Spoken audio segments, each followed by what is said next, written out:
mute your audio.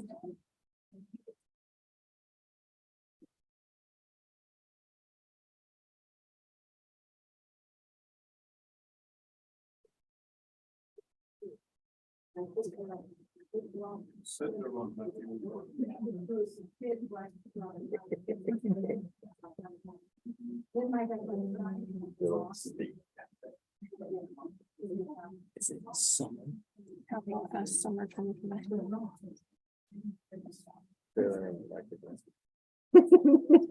Good thing I turned those off. Yeah. So we think. Did it open? Yeah, okay, yeah.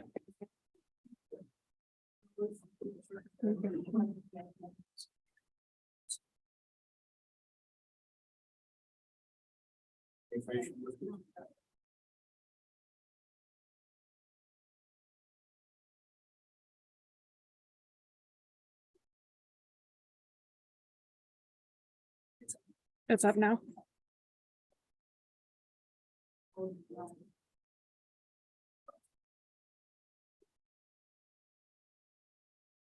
You have the logins, right? Yeah. So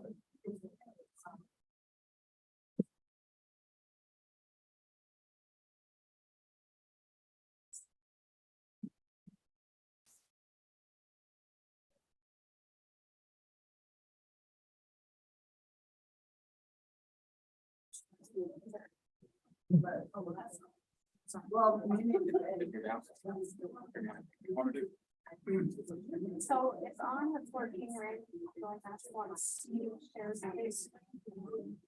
Whatever you share, your distribution will go awesome. But for right now, there's still.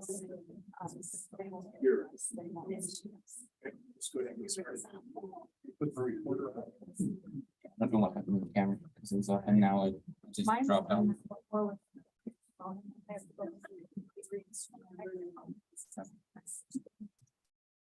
We'll be fine.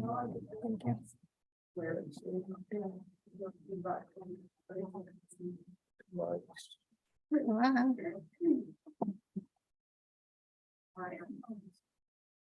Wow.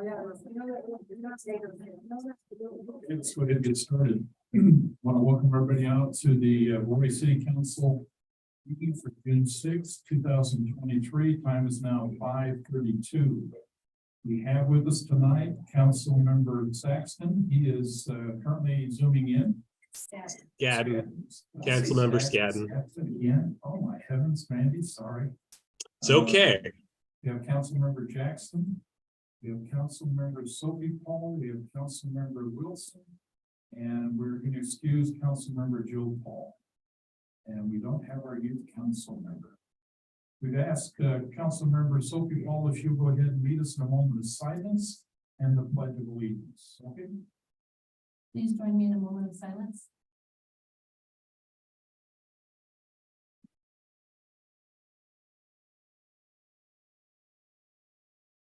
Please join me in a pledge of allegiance.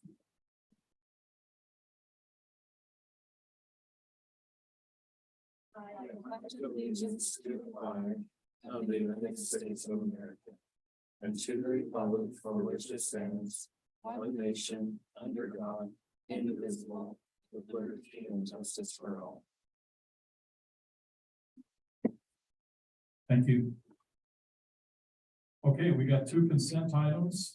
First is the March 21st, 2023 Roy City Council meeting minutes.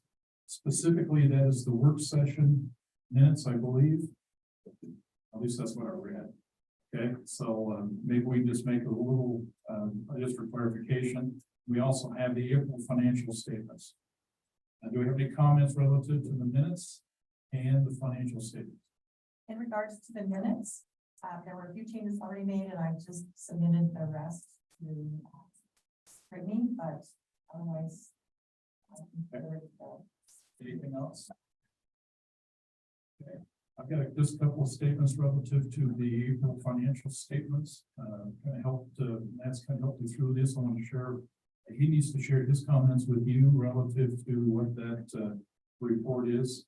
Talk a little bit about the revenue from property property tax, Matt? Yeah, so we did receive the bulk of the revenue from the property tax, but we do receive, some people pay, mainly in November, and then that comes to us later. Early on in the year, but people do pay monthly, so we do see very minimal property tax still coming in.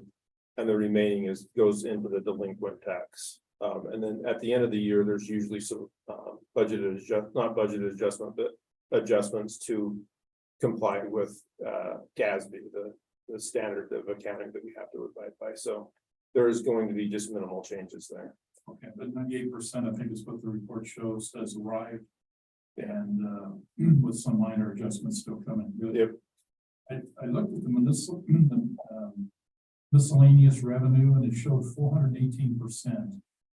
Could you help us understand why we're seeing above budget, why that? Yeah, is? certainly. The majority of that's a couple of accounts that they get combined in the report that you guys see.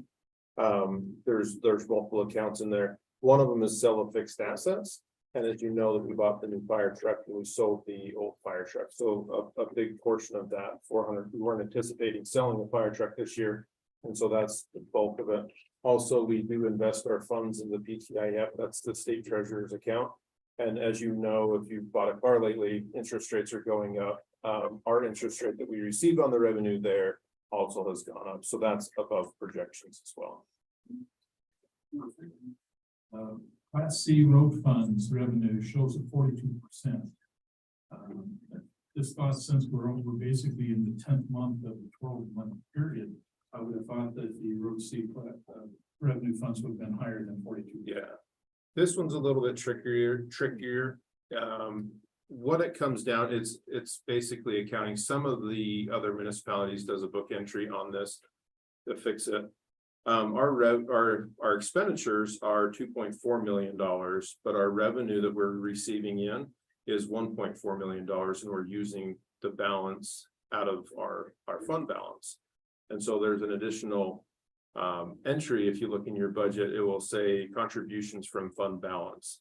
So there's a budgeted figure in there that makes that look like it's being understated. Some municipalities do an entry, not to get nerdy on you, but in accounting, you do it from the balance sheet to the income statement. And you can actually make that entry, but it would be only for these reports for the council. It can cause errors later on in the financial statements because it would all need to be backed out for the end of the year financial statements to apply to that GASB. And so that's the main difference in that contribution from fund balance is actually $1.05 million. So that's where that 44%, the projections of Class C, the Class C road funds that we're getting in, the B and C roads, that's coming in where we think it needs to be. One last question then. Storm sewer development revenue shows 46%, but the expenditures only show 0. Yes, we get this money when people apply for building permits on new construction homes to help update the storm sewer around the city. It's been pretty minimal. This year, the revenue's a little lower than expected. But we like to build up. You have 7 years to use those funds. We like to build that up, and then we'll budget a big project with that money. We typically take 3 to 4 years to spend those funds. And looks like no expenditures this year. Obviously, probably no projects do that. So, okay, makes sense. Any other comments or questions, council, relative to the minutes or the financial statements? Okay, with that then, do I have a motion then to approve the consent items? So moved. With the exception. Oh, yeah. With this, with the With small the- changes. Changes. Yes. I'll second it. Perfect. Okay. I have a motion to approve in a second. All in favor? Aye. Did I hear Randy? Yeah. Aye. Okay, any opposed? Okay, motion carries. Thank you. This is public comment period. If you have anything you'd like to share in public comment, please come up to the microphone. Just give us your name and your address. Share with us anything you'd like to talk about.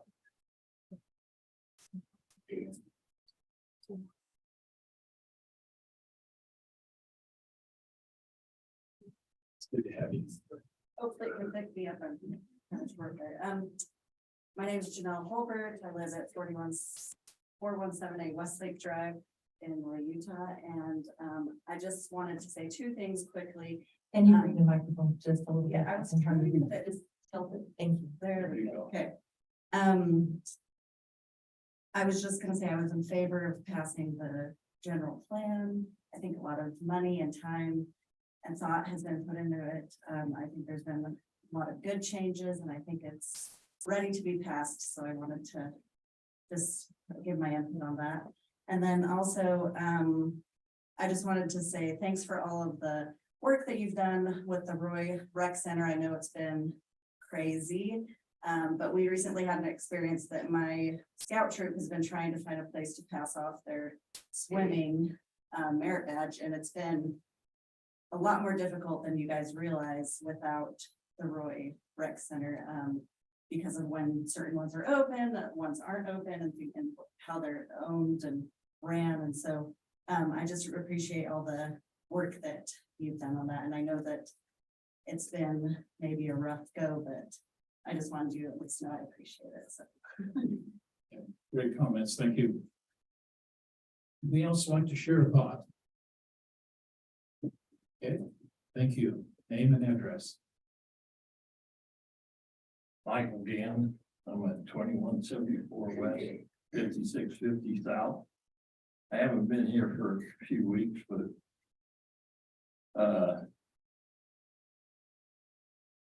tonight, well, not tonight. I got my magazine from Roy and I looked for the time for this meeting because I haven't been able to be here for a while. And I never did see it. And I had my neighbors look at it. I don't know, maybe you guys can find it, but it wasn't in there, and it's usually in there in the fine print. But it would be nice. We got plenty of people over there. If we could advertise this meeting and get people to it. It would make it so that you know what the people want then. And I have gone by one time to see how the complex was going, and it had a lot of rubble when I went by. And I was glad to see that there was work going on. And what she said, I'll echo along with. That place was a place you could go year round and get your kids trained. And I can't see a more worthwhile thing. I don't know whether you guys have opened up the splash pad out there. But if you haven't, there are places that do have them open, so hopefully you can let these little kids splash around and their moms don't gotta worry about whether they're drowning. The one other thing I'd like to ask is, how much does it cost for a microphone? I wouldn't think it's more than maybe 20 or 30 bucks. Yeah, 1, 2, 3 using the same microphone. And then we've talked about this before in this meeting. I don't think she's here every time, he's here every time, and you can't get nothing done if he's not here. So what would it be to give each one of them a microphone? I think you're right on. There has been a lot of conversation about it's time to renovate this, the city council chamber. There's certainly some opportunities for improvement. You know, it does cost a lot of money, but certainly not that much of a microphone is. So we'll certainly put that as a note and see what we can do to make that work for you. And I've seen some of the other projects that you've talked about out here on. And I make it a point. Oh, that's that project that they're working so that you can see. And I think it's great because I've gone down that road and you can't see when them boxes were where they were. So I'm not saying you haven't done anything good, but I've been here and watched each one of them. Hopefully they don't get sick by tomorrow. We wouldn't want to see COVID start over again. But. I just, hope we're doing the right thing over here too, because. They got 2,300 instead of 2,200 on the map. And I live just up from 2,200, so. Please, if you can, Mike, that is a public meeting to meet the contractor. Any input you and anybody else can provide is very valuable, okay, to that UDOT team. So please go over and make sure you put your voice in that. We, me and my neighbor talked to 3 or 4 of them over there and the one young lady. We made her blush because we said, how come all these maps got the wrong numbers? But anyway, I just want to say, let's keep going on our pool. We're gonna, you don't know how many people that helps. And I see some of them over here at the gym over here. But that place is packed 24/7 because I live by it. So it's just one of those things. I walk the track over there. And which one of you talks about the trees? I think it's and Opie that talks about the trees. We got 2 trees on that trail over there. They're dead. There's no 2 ways about it. You couldn't save them if you. So. And then they got another one that's dying, but it's just leaving branches on the tractor once in a while. So.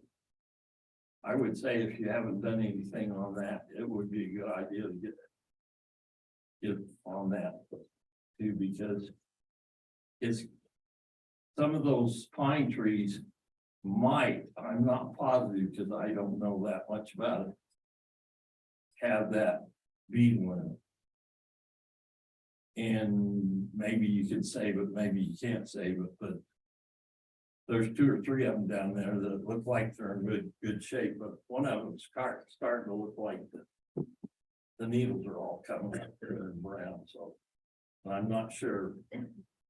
But I've seen places in Idaho that got that beetle in it. And the whole mountain is now rust colored. So we don't want that on our park. And that park is used a lot. And you're referring to which park? One by the municipal school. And that gets a lot of soccer. That gets a lot of activities. In fact, we drove by there on the way to church Sunday and it had more cars than it could hold. So, but it looked like everything was being quiet, rowdy, so. But, you know, that's what it's there for. There are people, something like that. And I just wanted to say, keep it up with the pool. Because believe it or not, those people over there that haven't been to this meeting, that are talking about that pool and where their grandkids or kids have to go for a swim meet. And it isn't enrolled. Yeah. It should be.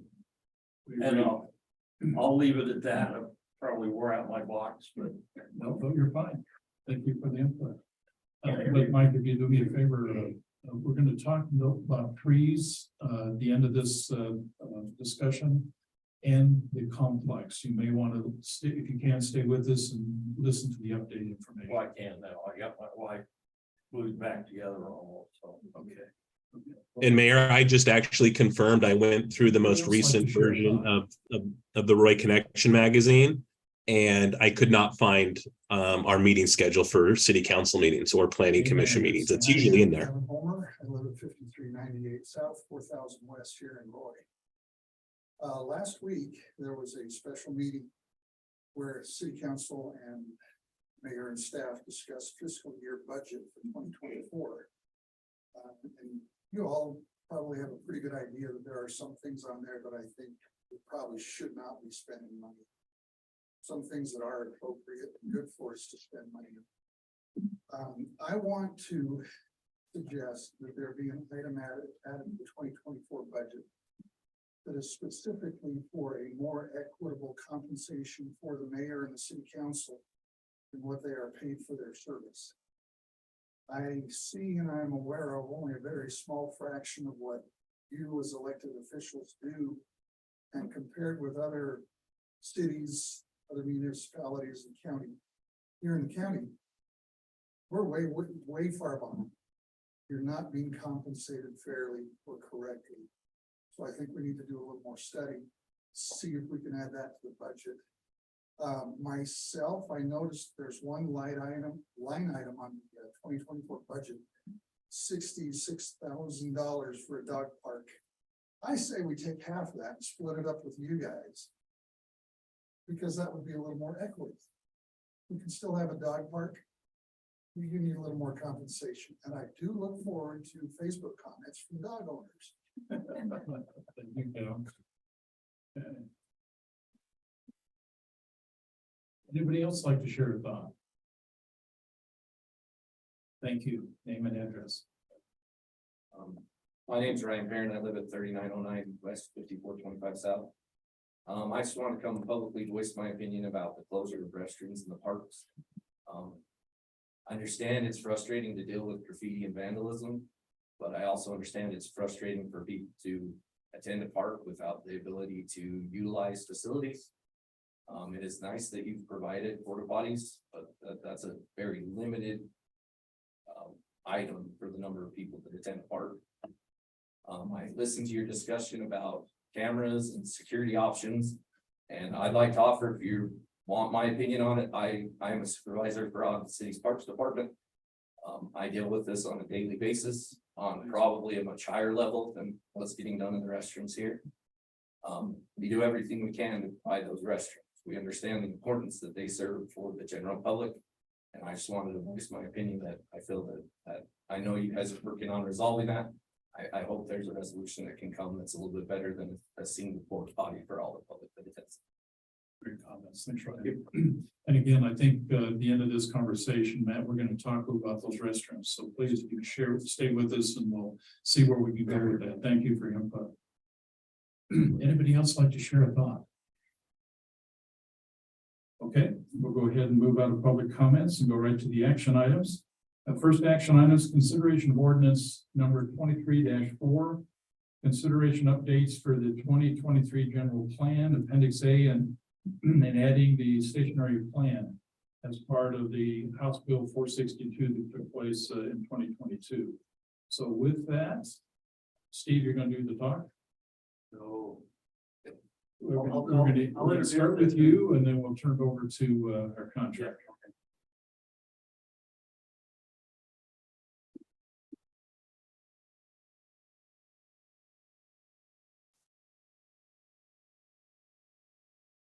Okay.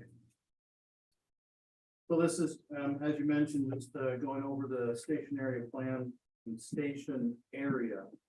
I've been told that it sounded like I was saying stationary, like your paper, so station area plan. That's required by the state, House Bill 462. As you're aware, in 2017, we did adopt the Focus Roy, which really was for the station and downtown. And then when the state or the legislation adopted that bill last year, making everybody that has a fixed station come into compliance with a certain list of things, ours came quite a bit short. We had to basically take what it was and redo it. So we've got a couple of consultants here, and I'll kind of turn that over to them to kind of explain what's in the plan and do their presentation. Perfect. Thank you. Let's go ahead and just introduce your name so we have a correct. Matt Levenger, Downtown Redevelopment Services. So I guess that you guys want me to run through the presentation, or do you just want to do kind of a Q&A? I'm open to either way, whichever way you want it. Brittany, pass those out. Yes, they have them. Yeah, we have a copy of the presentation, and really, I think it's important, if possible. I suspect we have some questions when we get to the end, But certainly for the general public who may not be aware of the stationary plan and what's being proposed, even to the extent that was driven by public law. Yep. It would be helpful for them to kind of hear what you have to say and how we're moving forward with that requirement. Is that microphone speak up a little bit, you like, the next, so you can bring that up? I don't, That's so okay, I'll just talk louder. There you go. or hold it. Yeah, I tend to do this when I hold them. Okay, so we're gonna run through this, Steve, you would click through. We're gonna actually go to slide number 4. Talking about the specific requirements as to what needed to be done. Kind of the preface is in 2022. The state passed a new bill on what was required in a stationary plan. With that update, unfortunately, what you guys did in 2017 no longer complied. So everything you see here in the green was what was done on the right-hand column, was what was done with the new update. Everything on the left-hand column was what was done with Focus Roy in 2017. All the state statutes that you did not comply with are listed there, so it's primarily 10-9A and most of the things in there, because that pertained to the House bill that they passed. Big thing was it had to have availability on affordable housing included, it had to have implementation plan, and it had to have sections for conditions and any necessary implementation framework. So out of the whole plan, about 1/3 of all the pages, the 94 pages, go to those topics. So we don't have the whole plan in front of us tonight, primarily because it's a lot of text and we just boiled it down to this presentation for you guys. But I know it's been made available to you to review the plan page by page. Next one.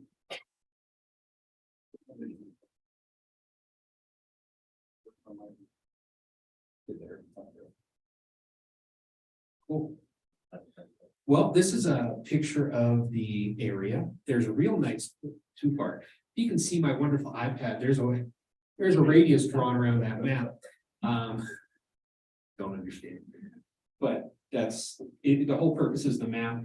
We just wanted to show you guys what it was. That was really the study area. So the first part of the process was looking at your existing conditions. Not a lot's changed since the general plan was updated. However, one of the things we did look at was per capita income and housing. The big thing there was, as everybody understands, your housing values are going through the roof and your per capita income is actually going up fairly well with it. They're actually going pretty step for step at this point. The next one are just more items. So a lot of your residents, and none of this should be a shock to anybody, but almost 85% of your residents are detached single-family homes in the community. Unfortunately, some of those are considered unattainable at this point in time due to cost prohibitive measures. So having some variety would be good for the community. Next. Where we really got into the process with this and the public is we held a couple of meetings. We actually held 2 stakeholder meetings. Then we held an open house with the public where they came in and kind of gave us feedback on the plans. We had scenarios downstairs on the walls, the typologies of what each thing would look like, what the build out would be, sample images. And we asked them to put beads in little containers because I'll take the blame for it. We usually have marbles. I didn't bring them. So we had to stop at Target on the way up. And that was my fault. But from there, what we did is we came up with a preferred recommendation, a preferred scenario, which we'll talk about in just a minute. But everything started in the broad 10,000 foot level. And every time we met with the public, it got smaller and smaller and smaller and more focused to be more refined. So just like any public engagement, you start large and get more specific. And that's what we did with this plan as well. I'll make a comment then. I appreciate the fact is that looks like in your chart here, you're adding UDOT and specifically adding UTA. So those are really, I'm excited the fact that you got those in there. Thank you. We had quite a few conversations with UTA at the end of the project, so it's good. Don't pretend to understand technology. It did work this afternoon. And if anybody in the audience wants a copy of it, please email me. I'm happy to share with anybody. It's not a hidden secret of any kind. The next slide is the market analysis. So you had market data that was done for the 2017 and 2023. What we did is we took and we updated it. You had kind of a community-wide specific look, so we took and focused primarily on eligible items that would be specific for the station area. The purpose behind this was the station area is a very constrained spot. It has one access point. It varies greatly in topography from east to west. Has lots of challenges, which means you can't put a Target there. You can't put a Walmart there. So it's a lot of small form factor items, and we try to boil that down. So things that would be listed as what's called a gap or underserved in your market, but would also be eligible for the area are things like pharmacy, convenience stores, hobbies or bookstores, and dining. They typically have smaller form factors, 3,000 to 5,000 square feet. You're not talking about 150,000 square foot building. They fit better on the site. And that's really what the market analysis came out of. Out of that, this whole process, we got down to what's called the preferred scenario. The map that's up on the screen, we broke it down into land use categories. The top area was what's called orange. I feel like I want to draw on the iPad, but it's nobody's gonna see it. Orange at the top is the highest density at 35 units an acre, and that's a multifamily apartment type building structures. And I'll preface everything that's going on here with everything that's here is actually allowed with the current zoning. The next one down is multifamily, 20 units an acre, averaging about 1,000 square feet per unit. Then once you get down to the southwest side, you've got the townhomes. A lot of those are already under review and in construction review with the city. And then on the east side, one thing that was found to be woefully undermet in this area is senior housing. And when we say senior housing, that's not assisted living, nursing care. That's 55 and older deed restricted housing. That was found to be almost entirely devoid at this point. And don't feel bad, most of Utah has nowhere near enough housing for the impending baby boomers that are going to go into those in the next 5 years. So don't feel bad that you're singled out there. And then right above it, you do have a little more townhomes on the very eastern side of the property. And you've also got what we call mixed use district there. The mixed use district is a vertical mixed use with commercial and office on the first floor or two, and then housing above. The purpose behind the mixed use is to help provide the density. There, you're going to see later on, there's a couple of recommendations. UTA would like to see enough density there to activate what's called an HTRZ. So it could help, they could help negotiate any interlocal agreements for taxing purposes and help really build something there that's a destination, as opposed to just another commercial core area. The next couple of slides, it looks like we're going to be on every other slide. It's okay. We had, the first one was mixed use, which is 3 to 4 floors. Again, commercial at the bottom, and maybe an office on the second floor and then residential above it, but it really depends on what the developer will want to build. Keep in mind, UTA is the primary owner of that property, and they're going to want to build residential over commercial. Unfortunately, right now, office and retail is not going as well as everybody hoped it would. Who would have thought? Working from home, people are more comfortable. Next one is commercial. The commercial is not really included in many of these areas, but we added this to show you so you could see what's on the first floor. A lot of these diagrams illustrate retail, restaurants, and small service industries on the first floor. So we're not talking big box anything. They're all very small stores. Next one is multifamily. This is those townhomes that you'll see throughout 2 to 3 stories, the standard townhomes that are being built throughout all of the front area and through Ogden. You got the townhomes again. This one changes a little bit. We wanted to have different typologies, pictures. We would rather have, from the design side, something that fits the multifamily residential above it. The previous page where buildings are a little offset, there's a nice architectural difference. However, developers tend to build what's quickest and cheapest and easiest, and let's be honest, most profitable. So that typically is what you see on the screen at the bottom. Not quite as many architectural features, but still a good product. Last one is senior housing. Senior housing is different than multifamily. They're typically 2 and 4 plexes, but the difference is they're not multi-floors. They're 1 floor living. And where it makes them really unique is typically the garage is at grade with the house. That's the defining factor typically of a senior housing complex. A lot of houses, if you build, buy, whatever it is, there's 2 to 3 steps to get into the house because the garage is at a different elevation. To be ADA accessible, they typically have a very flat garage into house transition. These do take a little more land, however, they are selling for a huge premium right now. So that's a good thing. Okay. Next one is the results from that preferred scenario, and just want to go back to the layout. The map. There you go. So I'm going to run through the numbers as this one's set up. Currently, it would bring a population of almost 3,500 people. And that's between all the way up in the higher density multifamily in the town and townhouses, everything included.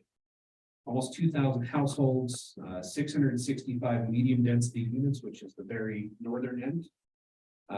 You've got multifamily, which is that lighter orange, not quite sure what color, lighter orange there. That's 213-ish units. And please bear with us, when you design it out, you may get a little more, you may get a little less. It really depends because we did a land use calculation based off of square footages.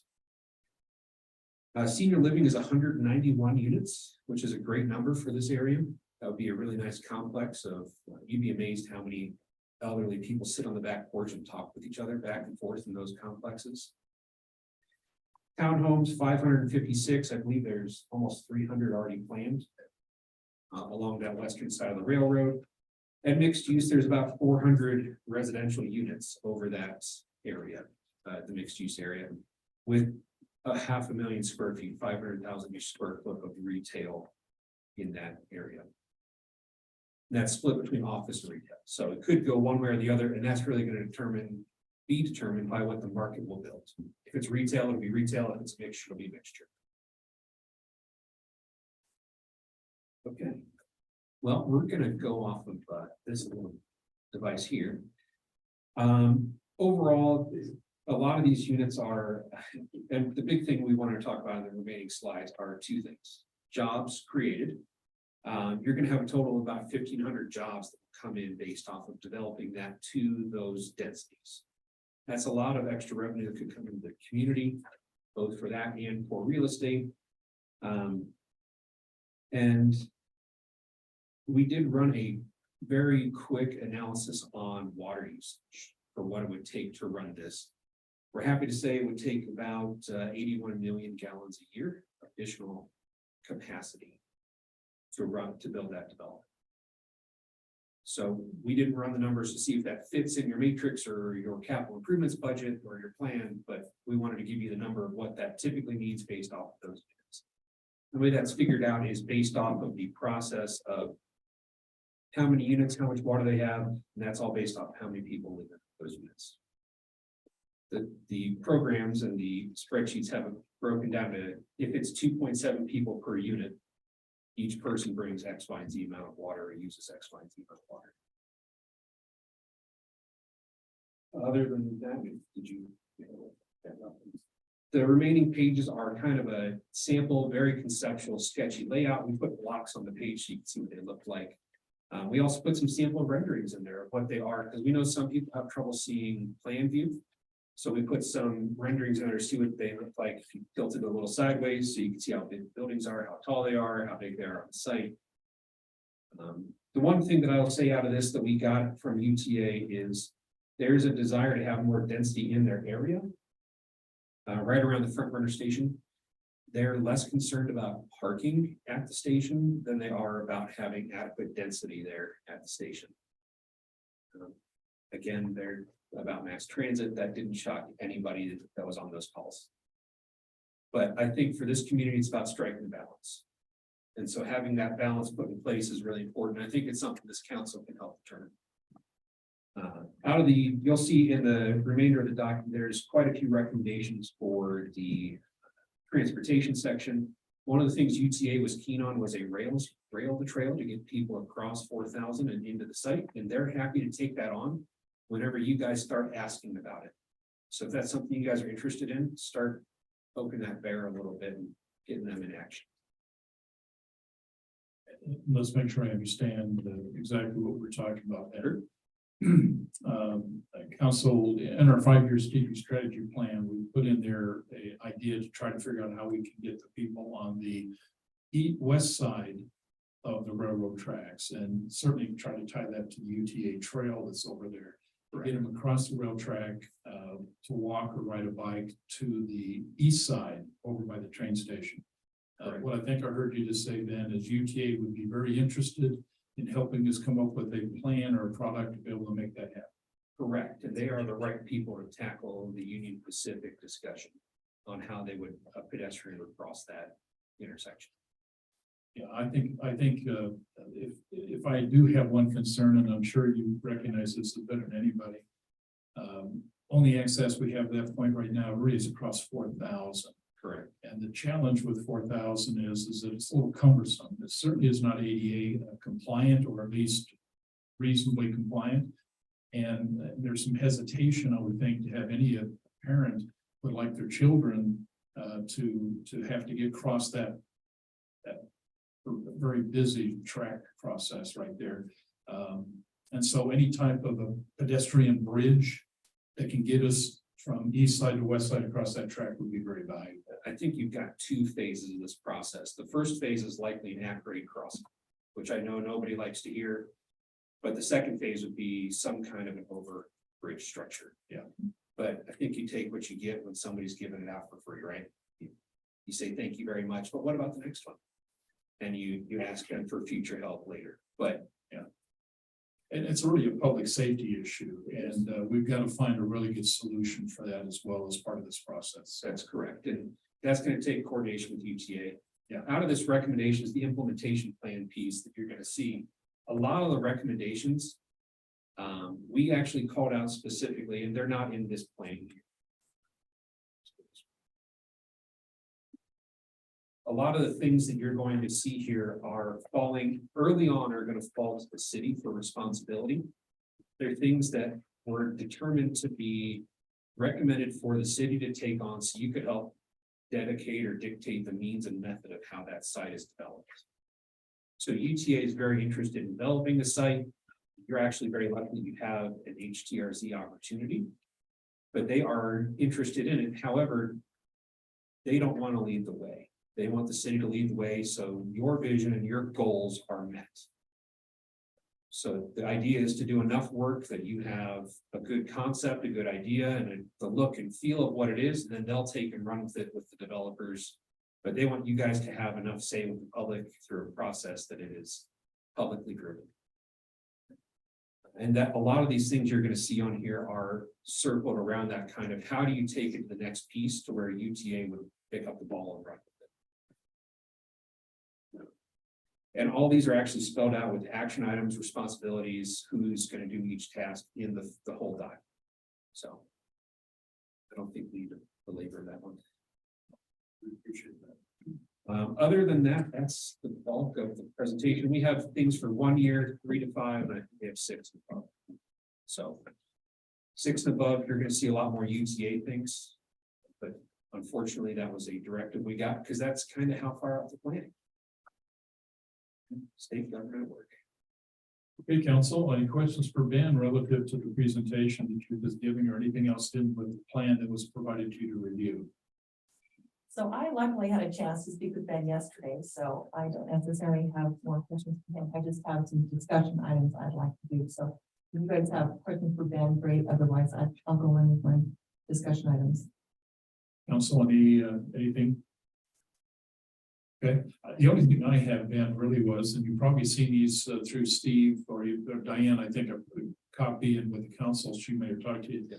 There were some things in the actual plan dealing with some X's. Yeah, those all got fixed. The last thing we do is we never know what order the figures are going to be in. So the very last thing we do are page numbers and figure counts. That way we're not re-referencing them wrong throughout the entire document.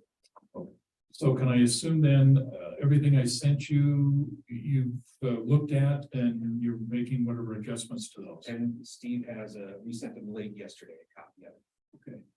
Okay, then I won't go into much detail. It was important that Steve got them. And they was able to work with you to see if in fact the ways by which we make those minor adjustments to get us. Okay, good. Talking with Councilmember Wilson, we made some typo changes as well. There's always, we read it so many times, we don't catch some of them. And some clarification or explanation text was added. Like your graph, adding the x-axis, explaining that a little bit. So those were all incorporated.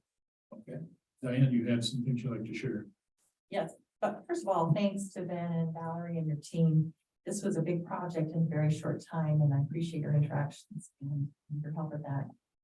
And what I would like to do now is just take a step back.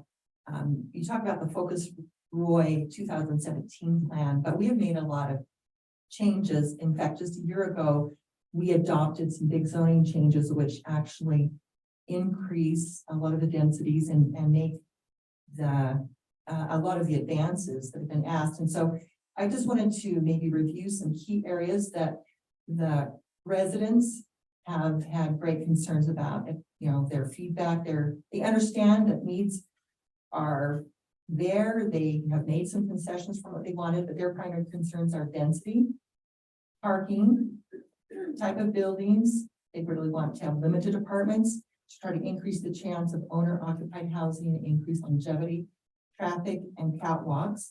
And so what I'd like to do is just kind of break those down and talk about some specifics. I thought we might do have access to or maybe you guys all have your full document, and the pages may be just a little bit different, but I'd like to review density first. I know there are places that talk about increased density over and over. And one of the things I just like to mention is, as mentioned, we already increased density. We have some significant changes there in our zoning. We had a meeting with Beth Holbrook, who is with UTA, and she was happy with the 25 units per acre. I'm sure that, of course, people always want more, but they made a comment actually that said, well, we like to shoot for the stars and hope you'll meet us somewhere. So we like to say a ridiculously high number, then maybe you guys will come up and it will kind of balance things out. And so on my page 57, which is actually where it talks about the impact statement. I don't know if you guys can even find that. Let me see which chapter that's. Numbers got added to the It's next. chapter 8. It's actually 2 pages before chapter 9. And maybe while you're looking for that, I was just going to mention on your summary, Ben, it talks about 30 for the station area already in the plan. My understanding is I think actually that's 25 on your presentation, which is like 3 pages. I was just going to mention that. We have 25, I think, on that. Instead of 30. They didn't pop up on the. Oh, so we okay. didn't spend a lot of time. All right, so we won't do that. So it talks about unit types and it comes down to the corner, and you actually have this summarized. Talks about the mixed use breakdown being from 18 to 40 units per acre. And I believe that we should change that 18 to 35. The proposed units that you mentioned were 35 on the north end of the, where Hampton property is. And I think 35 would be very nice as a goal. So that would be one of the recommendations I would make. And if we go about 18 more pages, which is 75 for me, it's like 2 pages after chapter 12. Then there is a bullet point right under point 2 that says, and I don't know if that's there, but it talks about inclusionary zoning to allow additional density of the provision of affordable housing. And I believe that is, I think we should omit that because we have already increased density significantly. We went to a lot of work with our town halls, with our public interaction. And so I believe that that should be omitted. 3 pages later on page around 78, but it's point 10. If you go there, it's point 10. And I believe that this is a very important thing. And I did address this with Ben, but he was saying that we don't meet criteria, but we don't need to change it. But I believe that's criteria from 2017. I believe we have increased our criteria with the current zoning. And under strategy 2, there are 4 points on the right side of that page that say rezone for densities. zone for higher density, amend land use for higher density, amend land use and eliminate parking. We've done a lot of that. And I believe that for this particular general plan, we should hold true to our agreements to our residents that say, for this general plan, we are going to keep the goals that we discussed and not bring that up. Maybe in 10 years or 20 years, when they would do a new general plan, go for it. But I believe those 4 points should be omitted. And then underneath that, it says create or allow. I believe that that should be, we should leave that, but omit those because I believe we've addressed those significantly. And it's very important that we hold true to what we discussed with our residents. Diane, Yes. just so you know, these are in our moderate income housing. So this was just referencing the moderate income housing plan element we've already put into the general plan. So it's not stating anything new, it's just restating what we've already adopted.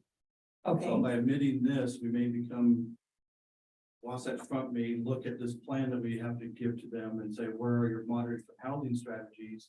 And or UTA may also look at that. So if we omit it from this, we may not become non-compliant with the law for that. So I don't want to, I just want you to know it is part of the moderate income housing plan element that we already adopted in February 1st. So what you're indicating, if I understand what you're saying, is that this implementation plan then is to some extent lockstep to the existing general plan that includes the moderate income housing report that we submitted back in February or January to meet the requirements. I believe so. Okay, and so, but to Diane's point, she's indicating that there really needs to be, there probably ought to be in this implementation plan, some adjustments to be made. But by her making, us making those adjustments as a council, do we also then have to go back and make those adjustments within our moderate income housing report and the general plan as well? Well, I'll have to go and look and I can get with Ben and study it, but it's just a matter of if we take it out of here and it was approved there. Yeah. We have to send this plan to Wasatch Front to get approved. Right. Have to give it to UTA to get approved and they come back saying we're non-compliant because we removed all the moderate income housing portions of it. Versions of this that was already stated in our report. Right, so the moderate housing element's different than this, but they should still. If I could make a comment, remember the state requirements chart that was in the front of the document? Yes. That specific item refers to the first two items that had a no check to them. So you become compliant with that specific item. So maybe what we can do is, so how do we account for the fact that it's already been done? Because right now it makes it sound like it needs to be done, but we already have done a lot of that. So go ahead. Well, if you remember when we did our moderate income housing and the Mhm. biggest fight that both Brody and I had was. We've already done most of it, Mhm. but when we talked to DWS, it was like, well, we had to come up with ideas of how we were gonna. Get there in the future, even though we've kind of already done it in the past. So a lot of the wording and stuff that we were able to do. Makes it sound like we've got to do this still, even though in this year's report, we're gonna say. We've done this, we still have to look at these things. So we're continually moving forward according to the state. Even though, you know, we've adopted the ordinance for the front runner station.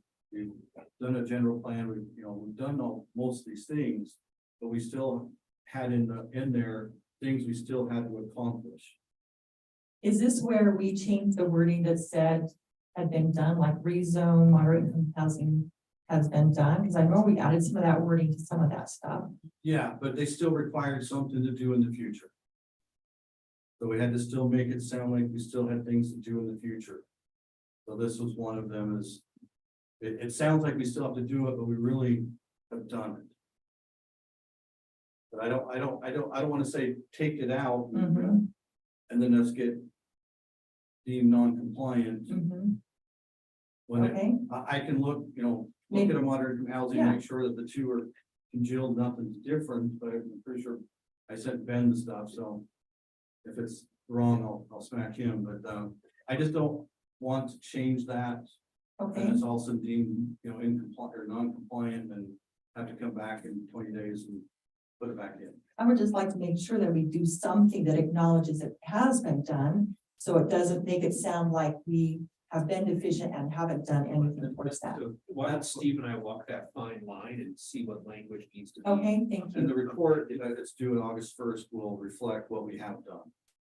thank you. Okay, I appreciate that very much. Well, let me just ask this along the same lines. I think what Diane is driving is she's basically indicating that the city council provide an assessment of that particular area, made some decisions in terms of how the density requirement is going to be, passed a ordinance, in which case we did a chapter 13, which encompasses all the requirements. And then somewhere in the midst of the conversation that's been taking place, UTA has come in and says, we think this is a prime candidate for the HTRZ, okay, funding requirement, but to get there, you've got to get to a 50 unit per acre plateau. You don't have to, there's some gray area in there, so just make sure you read it carefully. But their recommendation for the HTRZ was solely based on the fact that it's one of the few funding mechanisms that would really drive a developer to do that work. Because without that work, that ran the pro formas and UTA ran the pro formas, it doesn't pan out.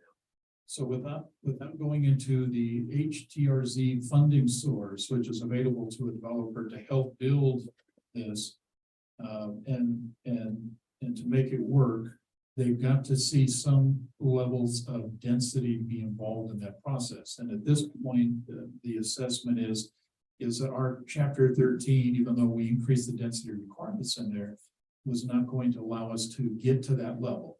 That's correct. Okay. And by the way, I should indicate, and I assume Diane will bring this up on number 18 in the action item list. The word is consider increasing density. It doesn't say we will, but to even say we do would require then a change to chapter 13. Is that a fair statement? Because we've said that this area, we set a density requirement, not to the north. I think even the north we had some. On the very far north, there's a border where it stops. Actually there. Yeah, I think will be okay on the north, but definitely around the train station, we said a density. And that's, just so you're aware, that's why we put in that chart a range of 18 to 40. So in that chart, we knew this was going to be a discussion point, and we're, as consultants, we're walking a fine line between what needs to be done to make it buildable and what the citizens have already stated they want to. So the best way is to say, put a range in there, and if somebody comes in with a stellar package that the community loves, but somehow hits 40 units an acre, there's no harm, no foul. Because it's in there, but to do that, we would just have to go back and assess whether it meets the conditions of chapter 13. And that would require then a city council approved change into the zoning ordinance through the planning commission, and make sure I get the planning commission. Okay. And so that's why there's a ranges. Yeah. We know that it's going to be a challenge to push that through. However, if that's something that, and there's a million and one ways you could develop a site like that. You could have smaller units and have 50 units on that look no different than 30 units if they're just smaller apartments. I think the big thing for this area is height and density and what it looks like. So if you're willing to work with the developer, come up with some conceptual plan and layouts and what that may look like, you'd be surprised. You probably get more density on there than you think. But I think it's all going to come down to what does it look like and how tall is it. Yeah, and I think you're right. I think it's the aesthetics and definitely the tallness. Right. But I think to help Diane through this process, even though this is a consideration of increase, nothing can happen, okay, at that station, regardless of what takes place, unless the city council approves a change to chapter 13.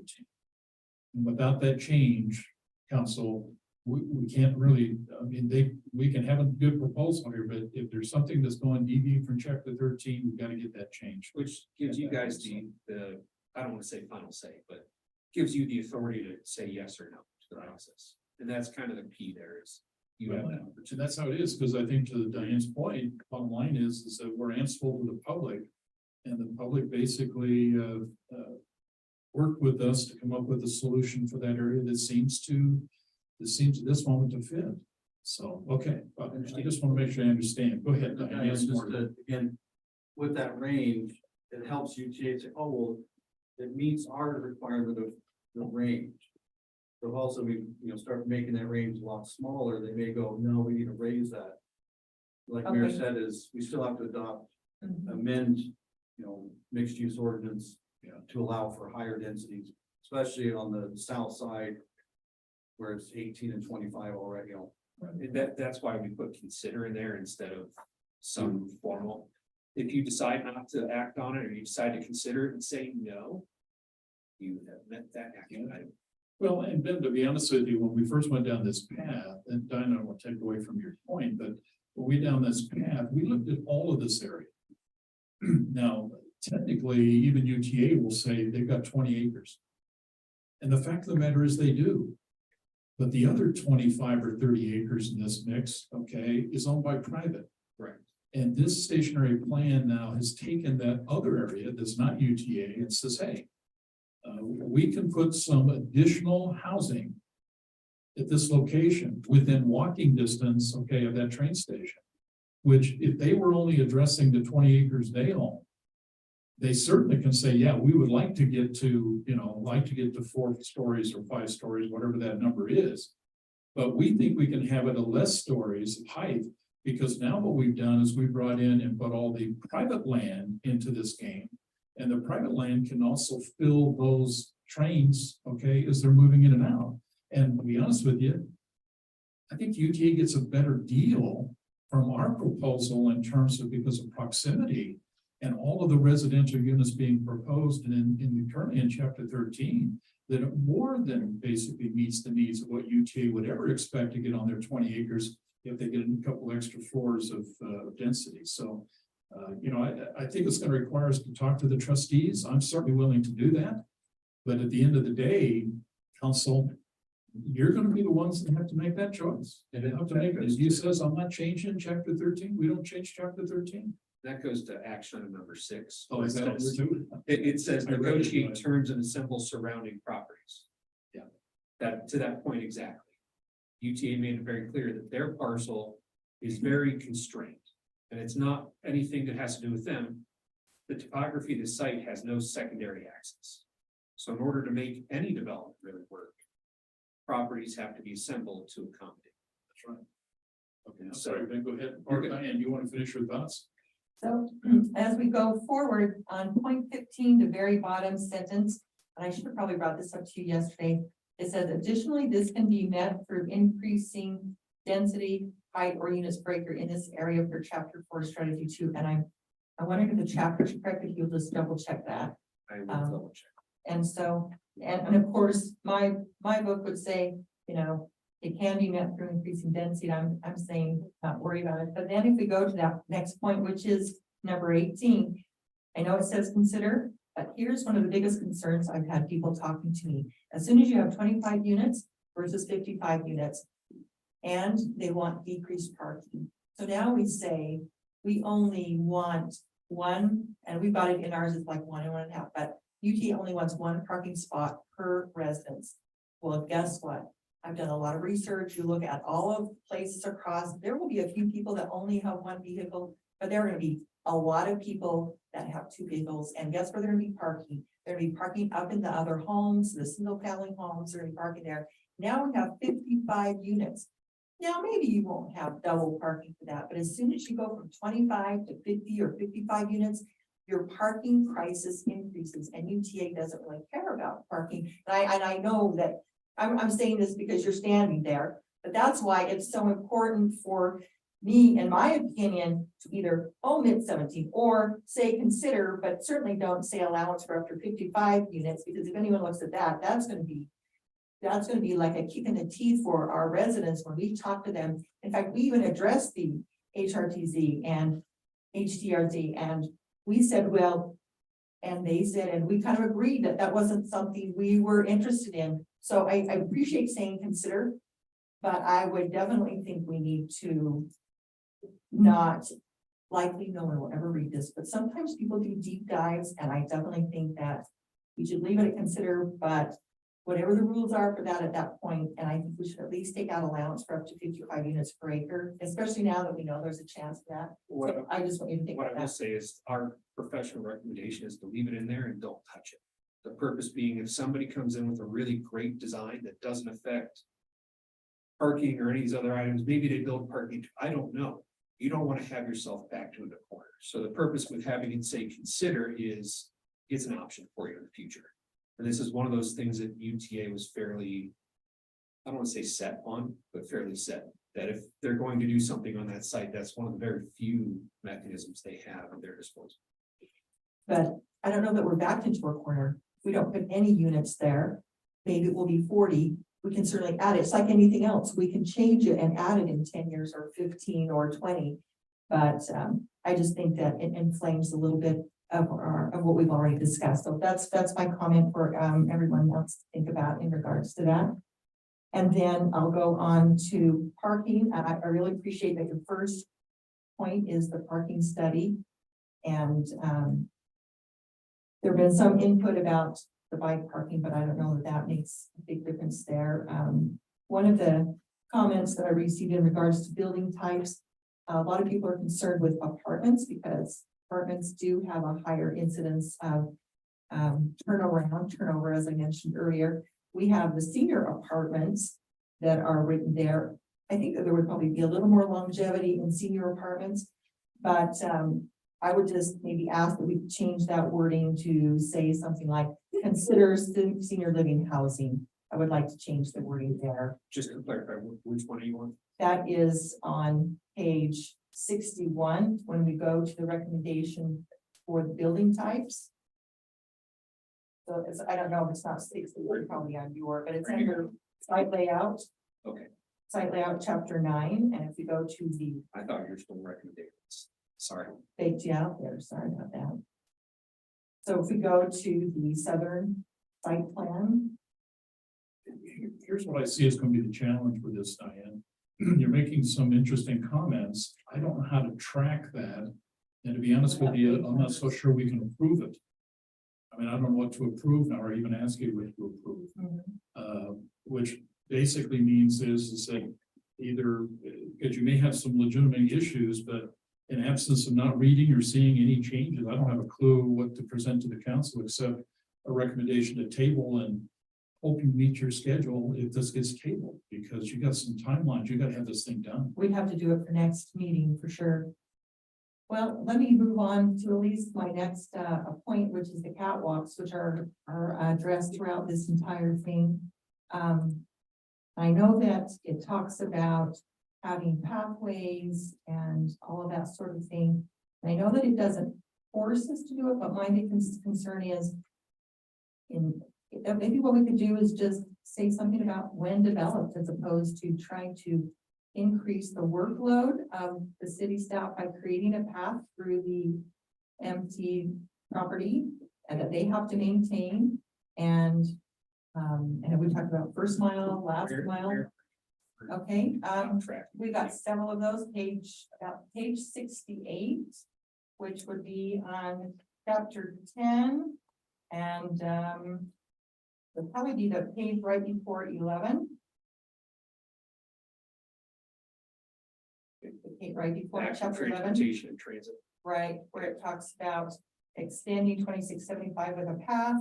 If you don't have a street, construct pathways from the east down to the station. As you mentioned, there are some trails there. My concern is if we are really, I think we should wait for development and it probably is allowed, as opposed to trying to, we've already had a lot of problems with catwalks recently, closing down several of them. And I think maybe what we could do, just instead of trying to insist that we develop pathways, maybe just say when developed, we want the connection to be there for the last mile, but when developed, I think is sufficient as opposed to increasing the city. What I would close out to this council is a decision needs to be made because Councilmember Wilson, a lot of things you're bringing up are, I don't want to say anti-development, but anti-development, which is fine. That's your personal opinion. That's okay. But the council needs to decide, are they gonna prep this site for future development, or do you wanna make a plan that holds it so things don't really happen? That's the decision that needs to be made, because then things have to change in the plan accordingly. If you want a plan that is gonna direct a vision for what it can build out to, then it's set in the way it goes. If you want to take things back and reconsider them so they're not necessarily quite as ready for development, you're trying to stall it or delay it a little bit, then that's something that we need to reconsider. So it feels like that's where that's going, is there's two schools of thought there. So, And so when you're saying anti-develop, you're saying anti-big develop versus anti-moderate, which has already kind of been discussed with our residents and citizens, which they think they've given a lot in regards to their opinions there. and we're not here to say one way or the other. We're here, you guys are representing the body of the public, so we're here, that's kind of the direction. If these things need to change, there's probably actually a fairly big ripple effect through the entire document that would cause some changes that would need to be addressed. Well, council, any other comments? Do you have any other comments in what I see as are some concerns? You know, maybe there are ways to at least address the concerns, but do it minimally. Maybe work on some wording, or say we would like wording, vote on it next time. But, you know, I'd like some of your input after you've studied the document as well. Well, here, council, let me offer this thought. I have read this document, okay?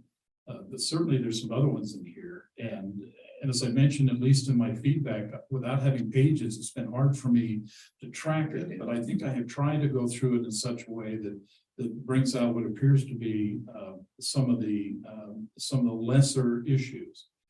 The challenge we have, council, and I'll frame it this way. Diane brought some interesting points to the table, and there's certainly things you need to consider. But if you are going to consider everything or anything that she's basically provide, then you cannot pass this tonight. Because what she's proposing are fundamental changes that she's the only one in this room that knows about. I don't have a clue. And if I would not vote on it. If you're recommending any of those changes, you cannot vote on this document tonight because you don't know what they are. Okay, you heard some talk, but how that fits in the overall plan depends on what's written and what the document changed. What makes this difficult is, had we seen that, had we looked at that, had we reviewed that prior to right now, then maybe we can come back and make comment on it. But it was very hard with no pages, you know, it was so hard to be able to reference it back and forth with people. You know, I had my own page numbers, but mine was different than the last version that came out and that kind of stuff. It was very challenging. Okay, I need to make sure the council understands what's the deadline here. That's why I just asked. Okay, because the issue, Steve, really comes down to this. I have got a budget document that has got to be approved in our next city council. And I certainly don't want to be there until 12 o'clock at night trying to work through that. We've got 3 public hearings coming up in our next meeting.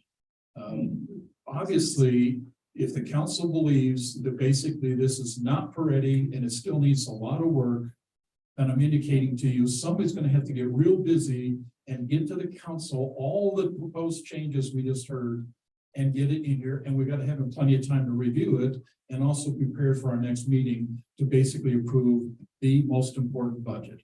Okay, which, to be honest with you, the budget is more important than this document.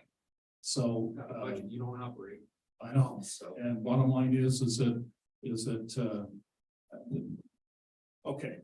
Give me some details. Council needs some advice where we I'll go. just say very clearly, this has to be approved this month. If it's not approved in June, we are in violation of 10-9A-40 and that could affect multiple things up into and including our passing the monitoring and housing report and other things. So that is why they've been working on this for so long, why they've had so many public meetings and why we got it to the first council meeting in June. But yes, you have this month to do it. Okay, council. What do you want to do? Let's have a nice conversation, because I need to basically walk out here with the direction. What do you want to do? So I would be willing to at least type out those now with page numbers so they could be referenced easy. You could look at them in more detail and have something that would be very easy to discuss and go over for next time. I know it's gonna be a busy council. If you feel that any of the points that have been discussed are valid in regards to our residents, what we've done, what our plan is, because anything we put in the general plan, although it may not change it specifically, is something that says we're looking forward to that. We're planning, it's a plan, we're planning that. And so that's where my concern is, you know, we've had some good explanation, we have some good information. Maybe there's some fine tuning of words that could help that. So it sounds like we're being true to the residents. If you don't find that any of those points are of any value, then would be no reason for me to go through to that effort, but I'm happy to do that if you find that any of those are. Diane, can you guys hear me? A lot of your points were valid, the parking, the catwalks and the different things. I just look at this as a plan. And any developer that comes in that doesn't meet our code, wouldn't we just change it to our, when we vote on it to change it anyway? I mean, Well, again, the plan gives them an idea of what the city wants, you know, to say the access ways, whether it be pedestrian, whatever, these are just suggestions. Again, it doesn't tie you to anything, very similar to what the general plan did. It didn't tie you to anything, it just made a suggestion that this could happen in this location. Most of it is gonna be done by developers, not by the city. We'll encourage it, we'll, you know, they'll come in very similar to the developer on the west side wants to put one in. But if we don't have an idea of saying something should go over, we don't have a leg to stand on to force it. do we have a developer interested right now to put On the some, west side, he's talked to UTA about how to get a walking bridge over it, yes.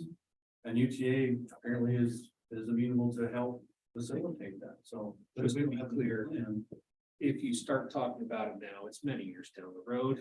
I just want to make that very clear. to right, everybody. that's what I was just thinking, you know, this is the plan, but with the housing, the pricing and everything that's right now, it might be 5-10 years down the road before anything's even developed there. To Steve's point, that's exactly right. Many of these things are, we would call them guiding principles. You're not bound to do these items. That's why they're all consider or look at in the future, or things that are intentionally vague. So you're not bound to sit there and, okay, next year we must do this. And realistically, even if a developer came in, right now, the way your codes are written, they have to come back to you guys for approvals on many things. Parking, heights, whatever it is, and they need to bring you development plans and designs and all these things. If you want to not adopt it based off of the fact, there's plenty of ways for you to not. But that's something you have to But consider. I think, and I appreciate your point, the point was, is that we want to. I agree. And our game plan has to be, as I said, is that for that which is public property, we want to give them basically a roadmap to make that help development. The private property owners choose not to do it, that's certainly their choice. But the public property needs the right to move on it. My big concern is going to be, and you can help me correct this, Steve, is that if a developer came in today and put a plan in front of the city that was fully compliant with the current zoning ordinance, would there ever be a need to bring that plan back to the city council? the site plan and stuff, Correct. no. Okay, and council, you needed to hear that, because you've already passed that law. That law is in place. Steve cannot go up there and waiver from what you've already passed. And if it says 35 units per acre, it's 35 units per acre. If they It want something will else, they only can get be- a variance or a change in your code. Yeah, if there is in fact a need to change it, to come into something higher or some differences that are different than what you've already approved, that's when the city council will make a determination. I bet you, and I don't know if we have, Matt, you might know. I think the HTRZ probably is very similar to a CRA. And with the CRA, it falls now into the RDA board side of the house, which is going to basically says, we're going to be willing to put public money into the game to any developer to help in this process, knowing that some of that funding will come from government, meaning the state. They have some programs down there. The big changes with the HTRZ, the CRA doesn't negotiate interlocal agreements. A state board resets those. So it basically takes out all that political back and forth of negotiating and sets those. But that's what it is. But to do that, they would require then the city to allow or approve an HDRZ proposal. Correct. Okay, So either way you look at this, there's, if anybody wants to do anything is not currently in the code, it has to come back to council. it has, and you have to decide, council, whether you agree with it or don't.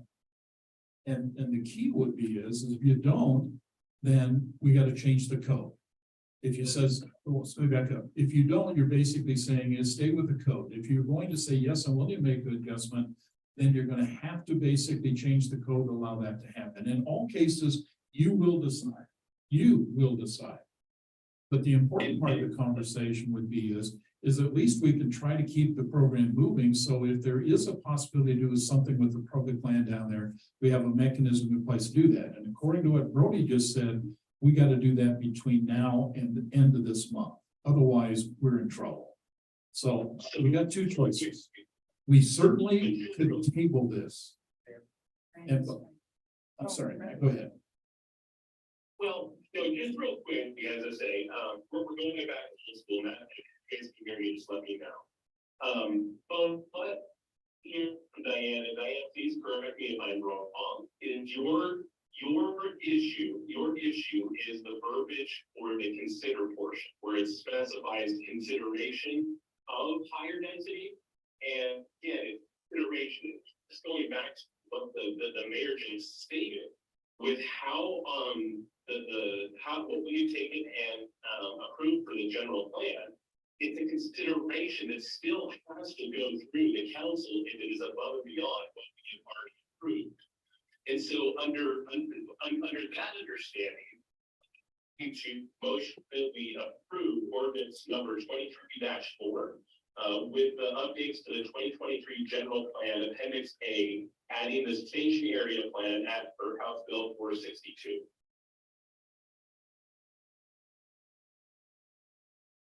I'll second that motion. I think we need to get it passed and work on the budget because like the mayor just said, if anybody comes in, a developer comes in and it doesn't go with our code and what our chapter 13, we can always go in and change it. Well, if I understand what you just said, you offered a motion then to approve, okay, ordinance 23-4. Is that what I think I heard you say, Randy? That is correct. Motion to approve. Okay. 23-4. Okay, so Randy, I have a motion to approve. I think I heard Ann say I have a second. Okay, this is a roll call vote. Let me make sure you understand what the roll call vote is. We're going to do that. The decision here is, do we advance it as is? Or by not advancing as it is, we pull it back and then we attempt to do this on the 20th with some updated language within the document. Okay, and I'm sensing that Diane will give us that updated documentation, not to us. It doesn't come, it goes to Steve. And Steve and the contractor then presents changes, makes the changes, and brings back a new plan for the 20th of June for us to review and hopefully approve. So that's what's on the table. It's a roll call vote now. Roll call vote is to approve it as written. If it doesn't pass, then I will basically assume we will come back. Matt, any comment before I do ask for a roll call vote? You'd probably want a motion if you wanted to come back to table. Yeah. If we're gonna have to come back, we'll come back with a motion to table it and then come back with some improvements. Great point. I Okay. just feel that since we can change our current code and comply with what our citizens wanted, that nothing will be higher in the density and the parking to where we don't even have a developer or anybody interested right now. With just the time crunch, with everything that, as long as nothing, can be done without our approval, I just feel that it's a time to pass it, so. And I'll just, to be very clear, my concern is that this is what Steve said, this is what our goal is in the future. Right. And so what that means is, even though it has to be changed, this is letting people know that this is our goal in the future. And I think that there are very few wordsmithing areas. It could change it to be more consistent with what our residents have. So it's not that I think there are big changes in regards to it, but I think we need that What we have, to be very clear, is a goal that is not consistent with what our residents agreed to, and that if that's the goal we're working toward, and yes, we have to make changes and vote to achieve that goal, why would we put that goal in the future if we didn't really want it? And so that's just my final comment, and that's why it was a concern to me. I didn't feel that it should be as a goal in the future if I or we didn't feel it, so. That's, So does that's it my cost us discussion. more money for all these changes also again? If we changed all the, Well, or just time? I don't know. Yeah. Just know that, you know, whatever changes are, like Ben had said, that will have a ripple effect throughout the whole document, so we'll take time to make all those changes. Right. And you still have Well, to you discuss. it. live down by that area, Diane. I don't, so you've talked to more residents, but I just remember the main thing they said when they came was they just want to still see the sunset. And I don't know about all those private owners. I know we'd have to go put a road in there and do a lot of changes. But, I can't see us approve anything that would take away their sunset and we don't really even have anybody interested in it right now. I don't know, Sophie, what do you think? It certainly is open to conversation. And there's a second, and so. You can still discuss before you vote. Discuss. Yes. But when you're done discussing, I want to ask Brittany to do a roll call vote. So it's really kind of if you have anything you want to comment on, please do. If not, I'm going to call for a roll call vote. Okay. Brittany? Councilmember Sophie Paul, Aye. Councilmember Jackson, I, Councilmember Scadden, I, Councilmember Wilson. Nay. Okay. Ordinance passes. Thank you. We now have consideration of ordinance. I appreciate the input. Good input. It's important that we flesh all this out. Consideration of ordinance number 23-5. Consideration amending the Title 10 zoning regulation, amending chapter 6. Steve, I think you're going to talk to this one, or Matt? Who's got this one? I do. Okay, please. If I can get my presentation. It doesn't like going viral on Zoom for some reason. Got some Um, hopes. Can I just say thank you? Thank you, Ben. Thank you, Valerie. Nice Appreciate your work. presentation. See if I can get that, come back up. It just doesn't like all the.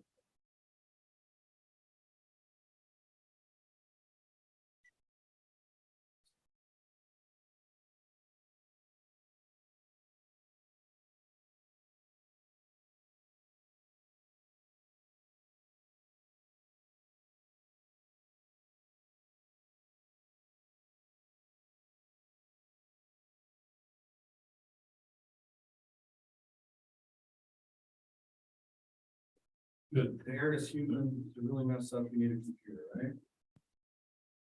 Okay, so this is amendments to Title 10, more specifically in Chapter 6 and in Chapter 17.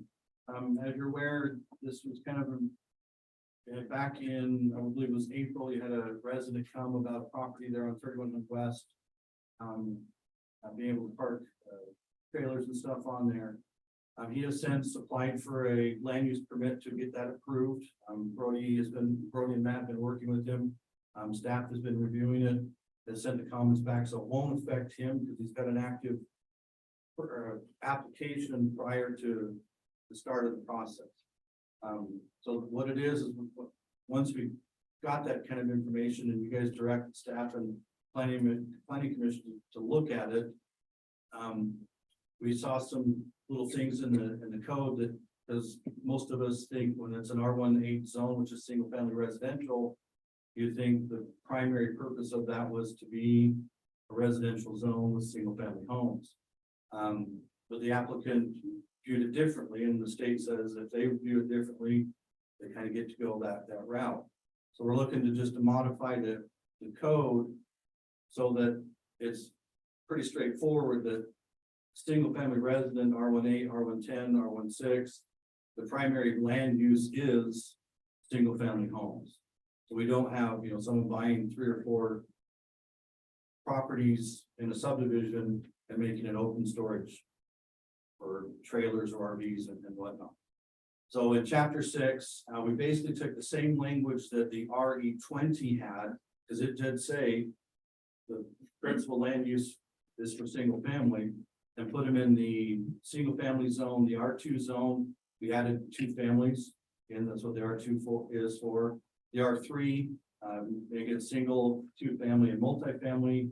And then the R4, which does allow for kind of professional offices, doctors or lawyers. We don't want those.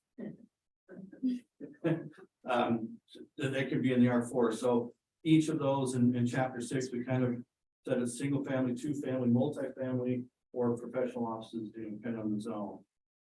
So in chapter 17, in the table of uses, we just added that to some of the uses. Many of them, like swimming pools, already had this language in it that is on the same lot as a single family home.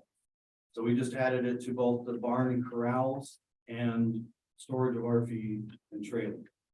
That it really is a secondary use, like most of us already assumed it was. You have to have a single family home that park your trailers on it. So that's really what this language is, this ordinance is to make it more clear that the primary purpose of those zones is for single family. Now, I know that it was brought up as well that, you know, it allows for churches, allows for cemeteries, but a church is a building. I'll let Matt and Brody smack me if I'm wrong, but they're kind of protected class. They're allowed in every zone, even the manufacturing. Cemeteries are pretty much a public type of use, so they're allowed, just like public buildings, even though it's not a single family home, it's for public use. So they're kind of a little different entity that we don't need to have single family homes next to it, but that's kind of what this language was. It won't deter or change what he has already applied for. It's just for in the future. So the commission did review this back in May. Again, it's kind of a couple months of coming on. So they looked at it in May, voted 7-0 to 4-2 recommendation for approval. Okay. Any comments for Steve relative to this particular ordinance? I have a question. What could a landowner do with their property if they don't have a home on it? If it's in this situation? As of right now, or hopefully in 5 minutes. Right now and in 5 minutes. Well, Well, I'll let an attorney answer that one. There are a number of uses, but a lot of those uses are what we consider permitted uses, so they would have to file an application for a permitted use. do you have any examples? An example would be, Church, cemetery. well, I want to say there's some other stuff too. What about if it's- Garden or, Yeah, like farming garden, yeah. yeah, So that's a permitted use. You'd have to apply for. I don't know that that's a permitted use or an allowed. Off the top of my head, Sorry. I can look. So if you were a homeowner and you had a piece of property and you wanted to eventually build a home there, that was your goal, your dream, but you just couldn't quite get all of that done. You want to do something with your property that you have, what could be done for the home?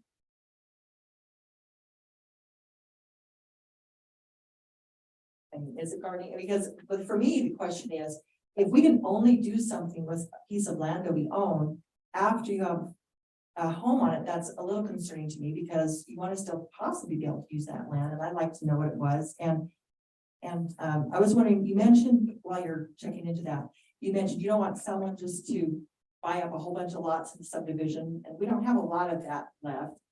But it still has to go through a permit process, right? So it still have to be permitted. And so then they could at least use their land for something while they're waiting. And granted, maybe somebody would buy up a whole bunch of lots, but we're also talking about the basic resident where we're trying to be a proponent and help them achieve their dreams, not try to limit their dreams. And so I was wondering, is there anything else besides somebody buying up a whole bunch of lots and asking for a permit to park recreation? Is there any other reason that you can see that you wouldn't want to allow them to do something before building? Well, I'm just going through the list, and I can try to share the screen if you'd want, just so you can see it. you know, the permit, I think, is a very, maybe you can change it to a conditional permit or something like that, you know, but at least allow people to do something with their land. Conditional is pretty much approved. Unless you can't mitigate any concerns, odor, noise, dust. You, Okay. state basically says it's a permitted use. So in most cases, and Mayor will know this, he was around, planning commissioner, just on the council. We pretty much went through every use, and if it was conditional, we put what the conditions are and made it permitted. Just to get out of the Sure. vagueness of what could be done. So a permitted use, accessory building, accessory uses. Most of those again are associated with the primary use, just like it does state here. Assisted living facility, it's only allowed in the R3 and R4. Barn, corral, stable, coop, pen, and animals.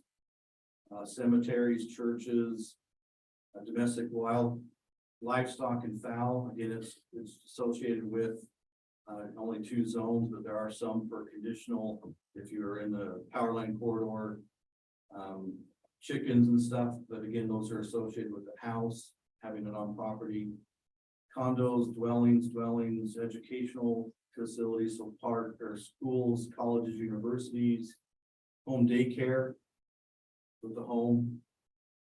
So what you're saying to me is that if you bought a lot in a subdivision, you could have a provisional, or you could have a permitted use without having a home. You build some structure for a daycare, With the home occupation, home daycare. so then you would have to have a Single-family. home, right? Yeah, let's see if I can, to Diane's point, I'm reading, table 7-1. And we're making in this proposal a change, so help me, Steve, as I read this. If I had a lot that was R110, which is 10,000 square feet. The current policy says that I can store recreational vehicles, store and park recreational vehicles includes motorhomes, boats, caravans, trailers, or similar. As long as they are on an approved surface. Now, That's how it reads today, yeah. that's how it reads today. So to your point, Diane, the before and after. The before basically says today, if I had a single family, I had a lot in a subdivision that was R10, or much like the properties on 3,000 or on 3,100 today. The zoning authorize us to go ahead and store or put an RV on it. With a a permit, barn. right? It's But permitted. is there anything else that could be done besides, so my question is, what could be done? We got the permitted things, you know, so before, anything that's permitted, we just have to pay our $200 and get a permit, right? After what can we do then? After if this is put into place, then after what could be done? It has to have a home. What I'm So we reading in can't garden? tradition, it Can't- requires the No. lot then to have a dwelling unit on it. So you could have a public park, a private park. But I mean, That's for a the permitted individual use. person, That's, You could have a private park and only private 2 park. people are allowed to enter your okay, private so park. you could put lawn there or play equipment, but you technically couldn't even garden there. You could. Oh, you could garden You there. still have to maintain the property because it can't Okay. have weeds. You'd have garden, so that's all that can be done. You couldn't use it for anything but basically garden or park. Okay. That, Question on this, how many pieces of parcels of property do we have that are like this? Does anybody know? Half a dozen. So not very many. But there's a few out there. So we're talking about the property on 3,100, obviously. Well, it's Well, gonna be more, it's gonna, Yeah, yeah. it's yeah. citywide. But I know, but specifically, that's what where this all came about, so. As it is, where he owns that land and someday wants to put a house on there, so he's permitted to. Still do what he has on there right now, Correct. Yeah, or, he has a current application, so he is before the change in the ordinance, so he's allowed to continue. okay, cause yeah, cause he really maintains that property well and. It looks very nice, and one day. He will be able to maybe have his children build a house on there when they can afford it. Right, and I think I'll just. So, Randy? sorry, real quick. Yeah, sorry. Why isn't like being restricted that? I mean, this feels like we're kind of taking a step back if we're now saying, as an example, I mean, well, name Tim Higgs, because he asked his comment to be in the public record. If we're talking specifically about his property and the other like outliers, which I hear, I think there was another 5, then Stroup basically pulls back more of their individual freedoms, liberties of being able to take and use their land, how they see fit. Is that am I misinterpreting or misunderstanding that? So. To Randy's point. Yes, this does restrict some freedom. I think it's important to know, though, there is a balance, right? Currently, Sure. if you live in a residential zone. And your neighbor comes in and we want just freedom for everybody. And your neighbor comes in and builds a pig farm because we want to just have freedom. That's certainly good for them, but not good for the rest of the neighbors, right? If I have a residential, if I buy a home in a subdivision, most people kind of expect that the properties will be similar situated, i.e. a home, residential looking. So yes, there is some restrictions on this property, but it's kind of a balance for citywide. That's what I think the planning commission discussed and took, and that's why they made that recommendation, is that we shouldn't have storage facilities next to, in a subdivision, essentially is the overall theme that came out of the planning commission. And then just to clarify, we've talked about Tim Higgs, like nothing we do affects him from this point on with specific to this ordinance. It just means that based on what you're saying is that he's got, if his application is approved. Or isn't approved. It's very close. It has some simple conditions he has to fix and address. One was essentially like, I think his path needed to be a little bit wider with rock for fire safety. Simple things like that, nothing. Tim Higgs, as long as he talks with us and communicates with, which he has, he's gonna be approved. But he's essentially grandfathered into any law change that we do or don't. It may or may be Correct. So And that's the point. when I say we're talking about Tim's, he's certainly the catalyst to have the planning commission look at this. At this point, where we are, the city can't do anything that would affect what he's currently doing. Unless there were different or other laws or violations that occur. Okay, so the 5 other people that have properties similar to this, they don't have an application in, this doesn't apply to them. Right. Correct? They would have to, if, again, assuming approval, they would have to comply with the new law. And I will just add. Technically, they'd be violating now because they didn't have a permitted use application in. Right. Right. But I don't want to see like me purchasing my neighbor's property and throwing on 20 trailers Well, for my and- families. That's, If we really want to get into this, I was trying to be maybe a little more political. It becomes very difficult in a residential area if you allow multitude of other uses, right? Because you can't run a commercial business in a residential area, right? So let's no, but I say, can own a home business and make it Correct. as big as I can possibly, correct, right? like, But right? let's say I want to purchase a home and the lot next to me. Mhm. I don't get to put storage sheds and charge a fee for that. Right, so Right. not only would then I be problematic because I have storage sheds or, as my law school professors always say, making and selling widgets, right?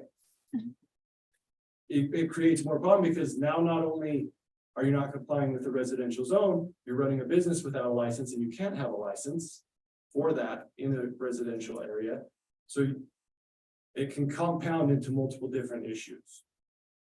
But if it's a permitted use, then they could get a permit, as because the pig farm probably isn't a permitted use in residential. I mean, and I understand what you're saying, but I mean, for the specifics of it.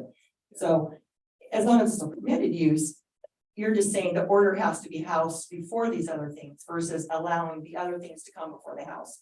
And is there a really big reason not to allow, maybe I don't have the money for the house and in the old days, right, they used to build a garage and save up enough money and live in it, and then they build a house and that kind of stuff. So, what's the big concern about doing it in reverse or allowing them to do permitted use before the house? So I think. Yeah, and just bring you too.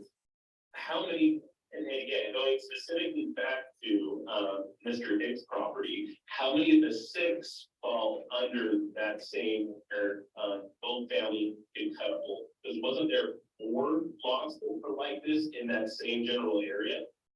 It's two lots. Is it Yeah. 2, it's 2 contiguous, okay. Because I'm just, do we have a responsibility to reach out to these other potential, landowners and say, hey, look, we're looking to make, some type of restrictions and you may not be in compliance. Should you, want to do this? Maybe give them the opportunity to do like Mr. Higgs did. I don't know. If I may, Argument, I mean, Mayor, I have to admit, you know. if I may. Please. the other landowner was president planning commission, isn't doing those same things. I discussed with him, there's not an issue on that property, and this change in ordinance would not affect that other landowner's property.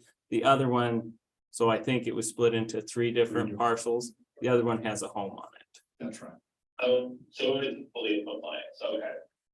But the only. But and again, Go ahead. The only thing I was gonna say, I read table 17.1 as literal, and here's what I'm saying is. If I have an R110, and Steve helped me with this, here's what it says. I have a lot that's zoned R110. It says, as a use, I can put a barn on it. I can put a corral on it. I can put a stable on it. I can put a coop in it. I can put a pen and I can put an animal run, but only to confine domestic animals. And then it just has a couple other things, a stable for horses there. But if I do nothing else, as the zone reads today, can I take a vacant lot that's sitting in an R18 and can I put then a stable or a coop on it without having a house? For a barn, corral, stable, I'll kind of exclude coop because there are exceptions. Not in R18 or R110. It's only allowed the RE20 and RE15. Because the X means those are non-permitted uses, right? Right. There are some X's with caveats that if you're within the power line corridor, it can be a conditional use, which can allow for, and we do have a few that are doing that. They're R17, but they're in the corridor, so we've allowed it because. And you What make else that are you gonna do statement with with that? your asterisk that says, if they're in that corridor, you're allowed to do that. Right. So to the question about doing anything else with it, in reference to Big Pen, you really couldn't do that there. The only thing you could do is create a storage unit. So really what we're talking about is a storage unit here. Is that how you see it? Okay. Storage facility, I wouldn't say unit. Because we couldn't have a big commercial building as a storage building. Yeah, okay, right. I just want to make sure that the council understands the fact is what the current law says and then what's being proposed to help clarify that. I think that's the important part. Well, Randy, you had a comment, and I think then Sophie has a comment. Was it my turn? My turn? Yeah. My turn. In correct, don't we have a bunch of more Title 10 work that we're looking to crack open? I mean, would it behoove us to kind of just potentially look to table that, do like one big sweeping change to Title 10? Just out loud. Go ahead. Well, you certainly can make that motion, but I think Sophie wanted to weigh in with a comment before we take a motion. Or Randy does. Yeah. Randy, what other sections were you thinking of? Or what other topics within Title 10? So, the ones that come in are the ones for parking, on lawns, the shrink, the limiting, instead of like 100 feet per entrance and exit for, driveways. And they, so they don't have to be necessarily contiguous and or, doing like your horseshoe type driveways. I don't know if that was still, I know I don't we have workshops coming up on that? Well, I know on the allowance for parking in the front yard for winter parking, there will be a public hearing next week with the planning commission. There was one also for some commercial commercial businesses on 6,000. That they wanted to do kind of a storage building within title or chapter 13 that they're looking at. That one has a lot of nuances that, you know, if we make it fit one property, it may not fit the other one. So the planning commission wanted to look in more detail of how can we make something like that work for everybody and not just one parcel. That's the first time I've heard about, you know, double U-shape or driveway accesses. So that one isn't necessarily on the radar, but we can definitely discuss it. But I'd prefer kind of keeping it separate because I want to make it transparent that this is the one item we're looking at, not conglomerated with others that, you know, you may agree with one, but not the other, and therefore it doesn't get passed. And you had a comment? Well, I was just thinking of the property down on 3,500 that the Alan Karras owns. It's a big garage, right? Their house is right next to it. And then Rio Grande kind of across the street. That's right in a residential area. So Yeah, that was actually, it was done under Weber County, but he does own the house adjacent to it. Yeah. So that garage is connected to that home. I just know I've used that garage for something before, so I just thought about that it's just right there next to residential, and he maintains it very well and Yeah. keeps the weeds out. And this change wouldn't change anything that was allowed before. So this doesn't have nothing to do with the parking, and we're gonna talk about that later, about parking your Right. cars on your grass and. Right. The planning commission likes to keep things separated, so, you know, if someone has a question on it, can pinpoint it without having to read 19 pages to find that one item, but. That is nice. So you're voting on that one specifically. Right. Yeah, I like Even though we that. have kind of all those on the docket to do, I like they're that. still proceeding forward. Okay, any other questions or comments, council? Okay, at this moment, do I have a motion then to approve as written consideration of ordinance number 23-5? Actually, it sounds odd, but can we motion to take this, it's 20-5, at least until the property in question. I know we've got assurances that there aren't any issues, but I just don't want to throw any shade. Until Mr. Hicks' property makes its way through the formal process and then bring this back up to the council after that, then maybe against that.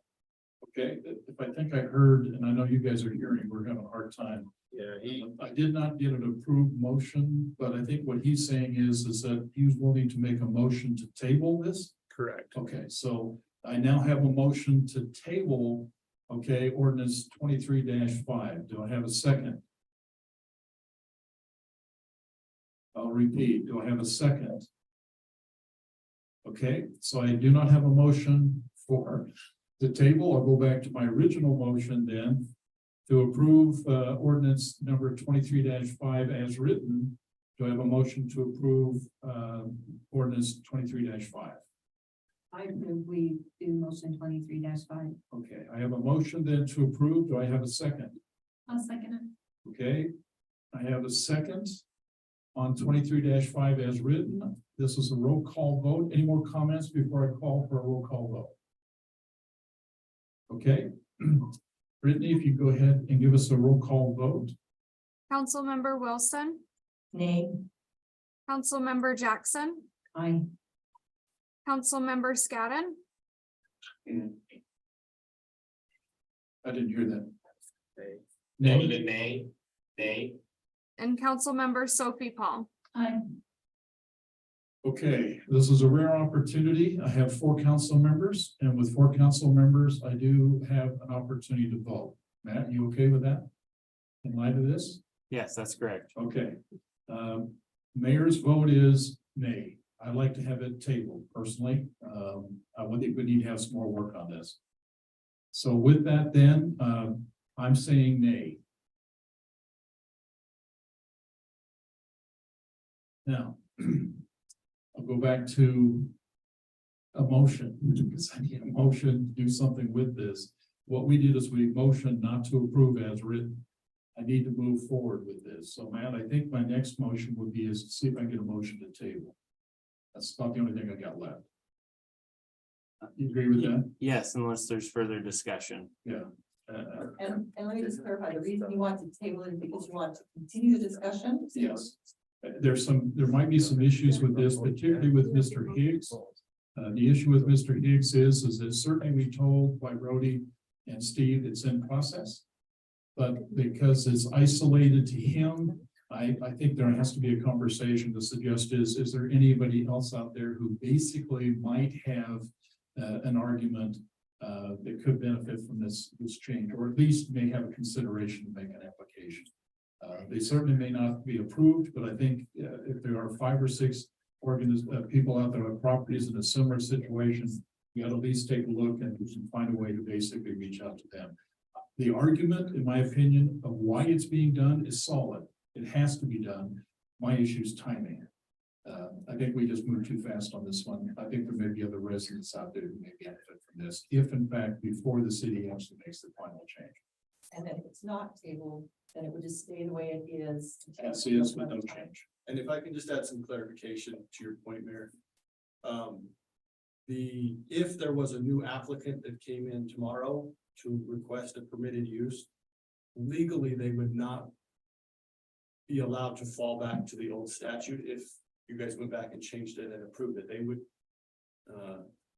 They would essentially have to comply with the new law because that's right. The pending legislation has already started. So if we're worried about new people, really the option is to just let it die and leave it alone. Interesting Yeah, point, so- because the work has already Because started. we've started it, they've had the public hearing, it's gone to planning commission, that's the part that legally starts the grandfather clock, so you essentially have to be before that. Okay. So you probably feel that we should just leave it. And what I feel is irrelevant. Yeah. You can table it so we can You come got it back. right. But I so- just, in the discussion of what we do, if we're worried about new residents, it needs to just die, and then they can apply and just have the same That standards. makes sense. Everyone can store RVs in the subdivision. Whereas, You make, oh, go ahead. Can you reach out to these residents before our next, so that this doesn't happen? I guess I'm confused, what, So like, can we reach out to them And ask and them. ask and say, here's what's going on with your property? I guess that's what I was saying, we can reach out to them, but if we want to go change this, it doesn't matter that we reached out to them, they're too late. yeah. Because the process has started. And process. has already Okay. started. Okay. So if we leave They it just- out as nothing, then they could possibly do something in the future. I mean, we could reach out to them at that point, but not if we table it. So if it dies, nothing changes. Right. And they can That's come why in you just let it die. and. Now that you've explained it that way. As it says right now, it is. Yeah. So it's dead. The only way to keep it alive would be a motion to table and give us specific instructions as a staff as to what to work on. Exactly. That's exactly what we want to do further to be able to determine whether or not we think that there needs to be some changes to what's been written. Thank you for clarifying that. Right. Yeah. So just to clarify, so even if we motion to table that said, let's give 60 days so that we can't go out to those current property owners that are in this weird state because we already had kicked off the actual process. Is that my understanding, Brody? Yeah, you got that right. Okay. Okay, so the motion on the floor right now basically is that it did not pass. You can certainly make a motion to table this so they could be further addressed going forward. Or we just simply leave it dead from this meeting and we don't do anything with it. So it's really down to that. So I'll just make a point that simply says that there's a motion then to table the consideration of ordinance 23-5. It will allow you then some time, okay, to allow the staff to work out whatever you think might be appropriate for them to come back and then bring it back for another vote. And even in that final vote that will take place, if you choose to table it, you can still not approve it, okay? It just gives you some time to look at this from a couple of different perspectives. So I think just leaving it and I die is what So I like. If, I think you would actually, and Wilson can help me, I think you'd actually have to make a motion to deny. To terminate it. Cause right now it's Okay. hanging there doing nothing. Okay, If you table it, we're gonna work on it. If you're all done with it, then you make a motion to deny. And then it goes away. I make a motion to deny. I second that motion. Okay, man, I'm gonna get these written down here, okay? So we have a motion to deny. Okay. I have a motion by okay. Make sure, yeah, we got Wilson. I'm trying to get Ann in there.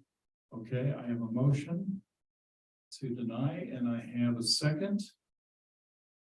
I'm gonna do a roll call vote. I just think for the record, the best to have that. So let's do a roll call vote on that one. Brittany, Councilmember Wilson, I am voting to deny. that means yes. Councilmember Scadden, I didn't hear that. Aye. Aye, okay. Councilmember Jackson, I, Councilmember Sophie Palm. Okay, motion carries. Ordinance 23-5 is dead. Thank you. Painful, but we got through it. That's important. City manager and council report. Matt, you have some things you want to share with us? Yeah, I did want to share some information about the complex. Today, we received some bad news about uncovering the bathroom area. The location above the boiler, so it's the men's restroom, when we were doing some demolition work in there. That concrete below the sauna was actually also going away, like it was pretty much toast. So that whole area needs to be redone. We have some structural engineers going in there right now to evaluate it, to see what we need to do and also come up with some cost estimates. Like I said, this is right below or above the boiler. And so there's a lot of mechanical things right there. And so right now we're really trying to evaluate, but I'm hesitant to start putting a new boiler in that area and then do construction above it. When we have contractors obviously over there working with us, and when they look at it, they're estimating that this could be another $500,000 to do that area. Because they have to do wall to wall. It's about 20 by 40 feet. So I will bring that information back to council, but wanted to swiftly give you guys the news about that. We've had other issues. I mean, when you're doing a remodel of your house, you're at Lowe's 20 times a day. So kind of the same thing. So right when we started, we've had other issues that we're running into in Public Works, and the crews are doing a great job of just taking care of those. This issue is just a lot bigger than we were anticipating, so. I have a question in regards to that. That's gonna need increased funding from what we have. How do we go about that? Is that something that is just conversation? Do we have to have a big amendment that is, or, something that's put in place as an agenda item? How does that? Yeah, once we come up with the detail of what we need, then we would have to do a budget amendment to proceed with that. Thank you. So we have the funds to do what we're doing now, but if we're including something like that, we'd want to get more of the council's input, because we would definitely need more money. I did want to talk about the restrooms. We talked a little bit about this earlier. We're testing out the cameras. Councilmember Jackson talked about it, and also Michelle, the new director that's coming on board next Monday. They talked about these smart cameras that you can actually listen to the breathing and things like that in the bathrooms, and the noises, and then the cameras outside. So it doesn't film inside, but we're testing these cameras out downstairs, and we're coming up with pricing for that. We're working on signs and doing these different things, trying to secure the bathrooms. We do have the things cameras down at Emma Russell, and we have some automatic door locks, but we're working to do like a big overhaul of all the parks. So that's where we're at with that. We're trying our best to keep the porta potties that we talked about last time. I know that there's some concerns about that. If we do open up the bathrooms, we could potentially have more vandalism. But we were just going along the direction that we were talking about as well, trying to improve the lighting signage and different things in that area. So hopefully we can get that done sooner than later, but that's kind of where we're at right now with it. And is the signage relating to the different type of camera or just? Just smile, you're on camera, just to notify people that they're being watched. So was in those this like areas. the gentleman that spoke the worst of the city? Because I reached out to Ashley. It's Nord by Mansfield. I can't remember, is it Wilson or everything? Anyway, because she sent all the information over to me, and did your IT? That's so it's the same thing, way yeah. the City used to. Yeah, I don't know if it's the same brand, but it's the same technology that does the different sound things and, So as of now, all of our bathrooms are closed in Evergreen Park, yeah. porta potties and everything. And a lot of them are closed with the damage inside of them that we're trying to refix and things like that, so as well. Well, let's hope that we can do something to get that taken care of, because you got 3 little kids at the park and they all have to go at once. One porta potty ain't gonna cut it, so. When I was up there Saturday, and I'll tell you, it wasn't 3, there must have been 300 people in one porta potty, and I'll tell you, that was a definitely popular place. We've got to find a solution. And if we want to do, I know porta potties aren't the most popular, if the suggestion is that we provide more porta potties, we can do that as well. I mean, Well, if there's like soccer games and softball tournaments and things going on the schedule, I would think you need more than 1, or minimum 2. yeah, we can evaluate that. Sorry, and Matt and I are still catching up on some of the details because his vacation, but. I talked with park staff, we are adding additional bathrooms, porta potties right now. Essentially, we have the ones currently. I instructed them to get another one that was ADA compliant at all the parks, and then to look at some additional ones. Just so the council has an idea, kind of rough estimate is it's around $200 to $250 per porta potty per month. So if we add additional ones, we kind of looked at, we actually did an exercise as staff. What an equivalent amount of porta potties as we have for bathroom stalls would essentially be over $50,000 for the summer.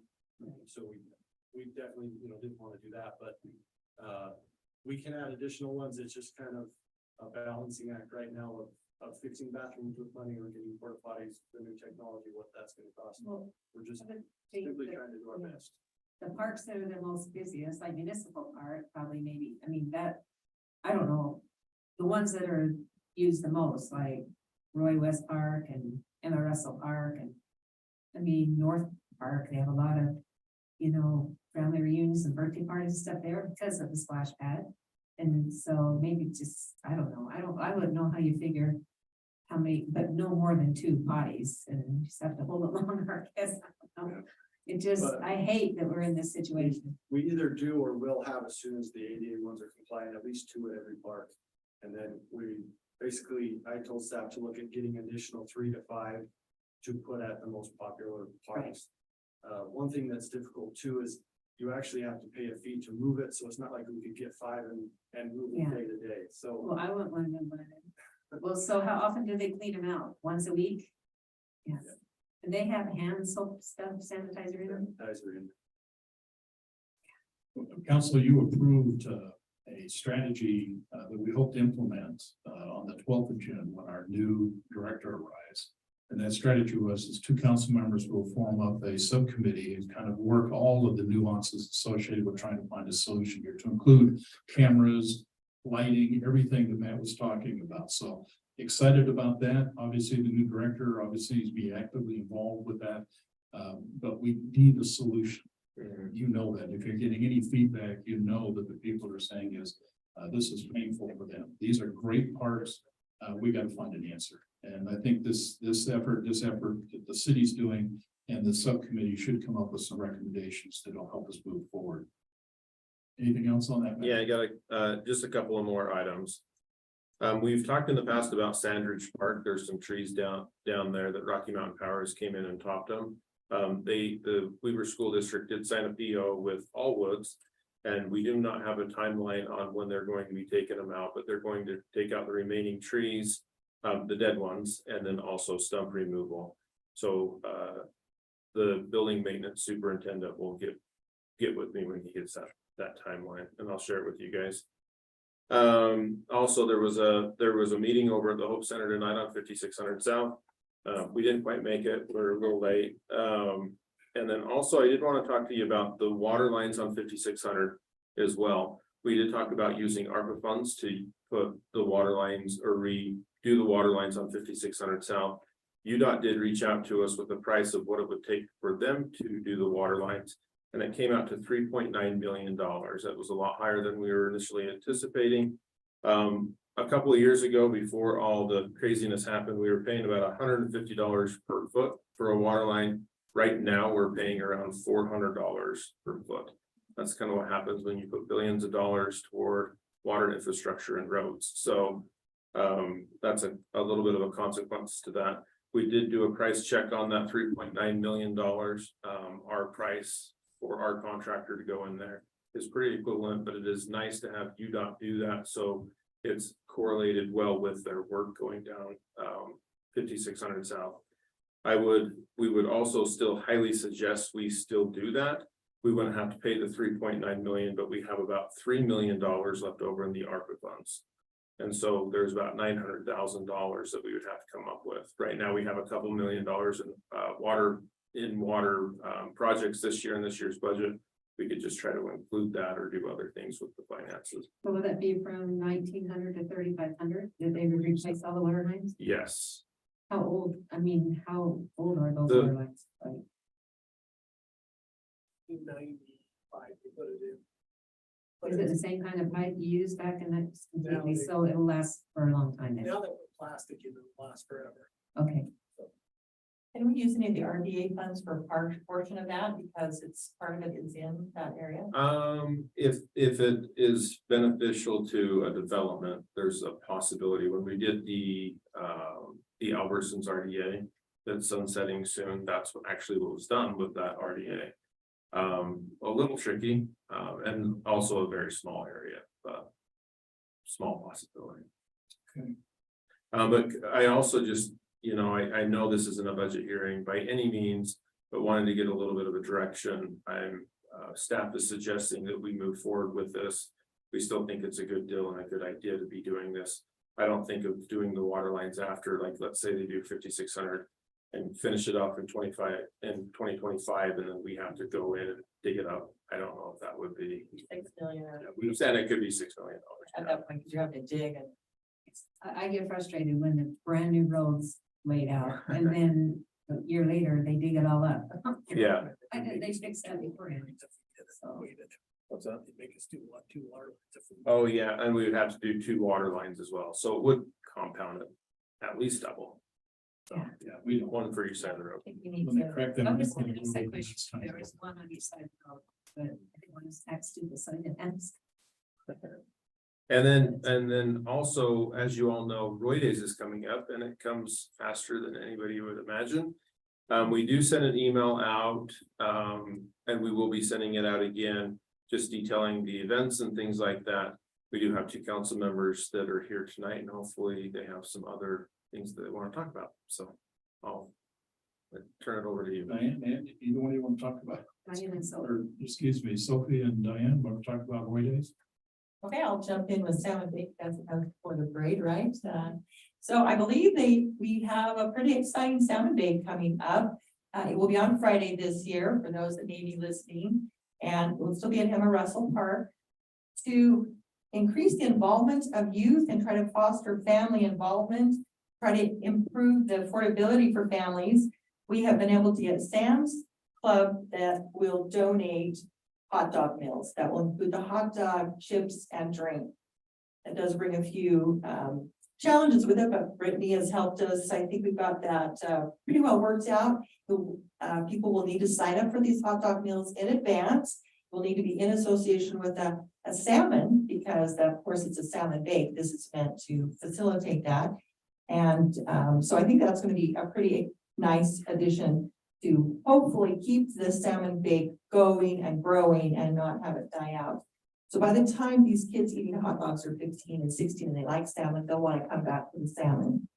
The other thing is we were able to get Walmart to donate a bicycle And so there will be a drawing for 8-year-olds, 16-year-olds, and then they'll be in the parade the following day, and a parent does need to be as part of that. We have some details. So I think that will hopefully increase some of the interest there. And we've also had some other donors. Coke will be helping us with some drinks that night. We've got some other things still in the work. But I think those are some of the newer changes we have right now. We already have a big contingency of volunteers that will be helping. And we're moving forward, I think, doing well. Do you need any more volunteers for anything? We may, so if you've got some suggestions, Yeah, please. let me know. Yeah, I'll give it a few, thanks. Sophie, you want to add anything? to Yeah, that? we have, staff has been working fast and furiously behind the scenes to make sure this all happens smoothly. Excited to have it all happen at George Wallen. And so that brings a lot of new and a lot of unknown and a lot of what ifs. And I think they're doing a really good job to say, this is what we did, this is how we can implement it, and this is how we can make it better. So that's been really exciting to be a part of that. We have Saturday, July 22nd through August 5th is the art show. So we have been asked to do some of the judging that afternoon. I'll get you some times on when that judging will happen. It will be at the Southwest Library, so it will be right in the middle of the events going on. The Monday, the 31st is the Splash Bash. So if council could make an appearance, that would be awesome. That should be pretty fun. All from 12 to 8. And then Saturday, July 29th is the Fish Derby. They had assured us that they will have all the fish planted the couple days before. So that will be a big hit. And that's at the Meadow Creek Pond. Miss Roy Pageant is at Roy High School at 7 p.m. The council will have 2 tickets. So I think Brittany will get them to you. Okay. And then this year, kind of exciting, we usually have about 11 girls. So far there, I think there's 17. Oh my God. So we'll see. I was kind of excited to hear that. Our main events, Thursday, August 3rd is the night golf at Eagle Lake Golf Course. Then we have the salmon bake and the movie in the park. What night is that? Emma Russell at dusk. And that is After Friday night after the salmon bake, and that Encanto. Yes. Encanto. Yeah, so that's the movie that was voted on, and all the votes were taken into consideration. The stomp, it will be at the Roy High Tennis Courts from 9 to 11, and that's for, I believe, even the junior high. That's young kids clear to high school. Usually 7th grade. It's usually about, junior high to high. Yep, so nice that is the same night, Friday, August 4th. Oh, so of the young kids will go to the movie and go. To the stomp. Yeah. And then we have the August 5th, that morning pancake breakfast at the Hope Center. I believe the cheerleaders are still doing that. The 5K will be done with the high school at the fire station. I think registration is open. If not, is it full? I don't know if it's full, but it is So open. if you They plan, take applications up till the Wednesday. do they? before. Okay. Yeah. Because he had a lot, he was saying he was already had a lot of people registered. The parade, we have registrations open right now. We are a little bit on the low side. I don't think it's because of any of the rules or anything that's going on. I just think people are not registering as soon as they know. It usually they're starts a in, little so, bit slow. Yeah, so I'm not too worried about that. We will probably, as a council, will need to be there by 8. I need to find out if you need your own vehicle or if you're going to have and provide your vehicle. It can go either way. We are going to do candy from council, but council will not be throwing the candy, as we're gonna keep the same rules as last year. And it'll be the safety lanes and only candy from the far outside of 2 lanes. Nothing down the middle, no more still, the rollers band, they would get marched down the middle. No, And we can't throw candy? we can't throw candy, but candy is going to be provided. So we have, you drive down the middle, and then on the sides, there's gonna be the wagons that are gonna throw candy for council. So it's gonna be staff. And they will throw candy for council. We just won't throw candy, because So we if I have, wagon, you have my name on it, so they know that candy's for me. it's gonna stay right with council, so it will be, like, it's not gonna go behind, they'll stay right with council, they've assured. because of the rules that we've set for last year, it went really well. I didn't have any complaints as far as, I know it's tough to not throw candy, but there was so much candy given that I think we're okay. Let's see, we have the car show that with ample room, the concert in the park. The vendor booths will be at George Wallen in the fun zone. The 3-on-3 basketball tournaments will be there at the basketball courts at the George Wallen. And then we have the BMX bikes and the demo at Roy West, and that will take place actually 12 o'clock. And that is during the event, but because everything is one day this year, we're just doing a 1-day Saturday, Super Saturday. BMX is I think they're gonna bring in bleachers. Am I right? Yes. Bleachers for that. And then fireworks at 10 PM. So, yeah, The golf course still, golf course for, Yes. the fireworks. Yes. yeah. So you can go to any of the parks to see parks and schools. There's a couple elementaries nearby. You can get the best viewing. And I believe they're live streaming the music. Am I right? Yeah, they're still working on the details. of Yes, and so it won't be a radio station, but it'll be a live stream for music for the events. There you go. Obviously, we got a lot going on Roy Days. As you encapsulate that, Matt, and I assume the team will do that, try to get that out to the city council. Yeah. We have really got to start putting this on calendars and timing and everything, so we don't have to interfere with that. So I appreciate the lot of effort. And to your point, which you didn't say, certainly you can get out and pull a wagon and throw candy. There was talk with council riding bikes. You can ride bikes in those sidelines. Okay. You can do bikes and wagons. Very doable. We just can't, if we put the parade rules, I can't say everybody except council. You're right. Right, I just And like that's- that, yeah. And it does, it's sad. well, I just like when, I mean, last year where I was sitting, the Royal Airs are like right there. I just like when the marching groups are marching in the middle. Cause then you can see everybody better and the band's marching down the middle, and then right next to you on the side, but. I don't know. And I appreciate that, Ann, but to be honest with you, what really got my attention is that I looked at every one of those small kids as they were looking for the mayor to throw candy, just like they look for every city council member to throw candy, and we didn't. I know. And I keep thinking, my heavens, I wonder if they're gonna show up this year. Somehow they have to feel like they're going to get something out of this. And so if that means we walk the 3 miles, 3 miles, that's not. well, I take it back. Be from council, like, there will be, and there's signs with their names, and it'll say, I'm not sure the exact wording, but it'll basically say mayor and council. And you will see that it's from council. And that might work.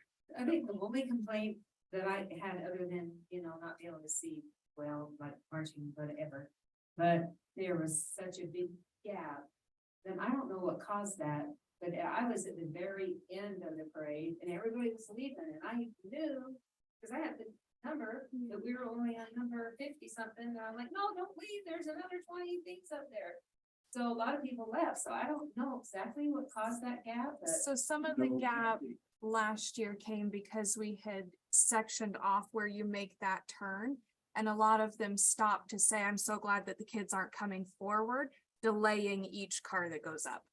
So it just Yeah, created 'cause- a larger and larger gap. Yeah, because from North Park clear up to these almost 4,800, I mean, there was a lot, I Yeah. knew there was more cars coming, so I'm yelling at everybody to don't take your chair yet. There's still more people coming. It is in the rules to try and maintain a 1-car length between your vehicles. And doing the parade and things like that, when you're doing signups and giving them their packets and their rules, we can definitely reiterate that, we would like to close the gaps because we don't have people going up and down the parade trying to get them to close it anymore. Once they're out and in the parade line, they're kind of on their own. So do we ever call other cities to ask them to, hey, you want to be in our parade, or is it just all kind of just, we want to be in Roy Days parade and they volunteer? I just remember back in the day, I mean, I have old home movies we've been watching recently of old parades, and there were so many floats and posses and old cars, and oh, it used to be so much better, but maybe they just go to the bigger, areas and stuff like that, but you don't hardly see any floats anymore. I know there are a lot. That's why I was in that Harris garage building a float one year. It is a lot of work, but, just wish there was more things like that, but I guess that's the thing of the past, so. There's several floats in there. I mean, we did the judging last year. There was not as many as like a big city parade, but I think we had a lot of floats. I think we have a lot of school participation. That's our biggest. Well, yeah, because we have 2 junior highs in our high In our school. high school, right? Right, so that's always great, but I know that Roy High used to do the Riverdale Parade. They don't anymore, but they used to, but, it is a long parade, and I like that it's not too long. There is Good. 100 Okay. registrations open for the parade. I don't know that they close it off. Do you know? They don't necessarily close it. We usually stop about 83. That's typical Mhm. for what ends up being registered. So do you automatically put us in there, or do we have to fill out something as a council? No, it It's just goes already in. Okay. So I know I got that email and I just. You don't have to fill anything out. But you'll need to know how soon if we want a vehicle, and then now that we don't have our connection at Larry H. Miller, are they still gonna sort us out? with We're ours, or- not, yeah, we have, that's because the actually hasn't been passed there. Oh, So if you decide, so that's what I probably need to do. If you guys decide to do your own vehicles, then let me know, but if not, yeah, I'm We not can riding my provide own vehicle. vehicle unless I decide, well. Okay. Okay, good conversation, Matt. Anything else relative to? Not for myself, no. Perfect. Council, anything? I've just got one item. Anything you have? I just wanted to say, being on the mosquito abatement board, they're expecting a huge mosquito infestation this year because of how much water we've had, so. Nobody heard what you said. Any residents that are gonna have outside course. activity, all you have to do is contact the mosquito abatement on 12th Street, and they'll come out and spray. Your area, if you're gonna have an outdoor barbecue or anything special, we could probably ask them to come spray for Roy Days. So. Great. I know my grandkids like to put so much spray on them, they get eaten alive.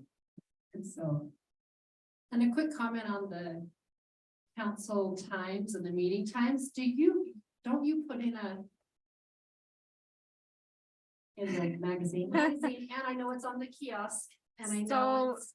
So the magazine gets a little bit difficult when you look at city content. Per our contract with the Connection magazine, we're only allotted so many pages.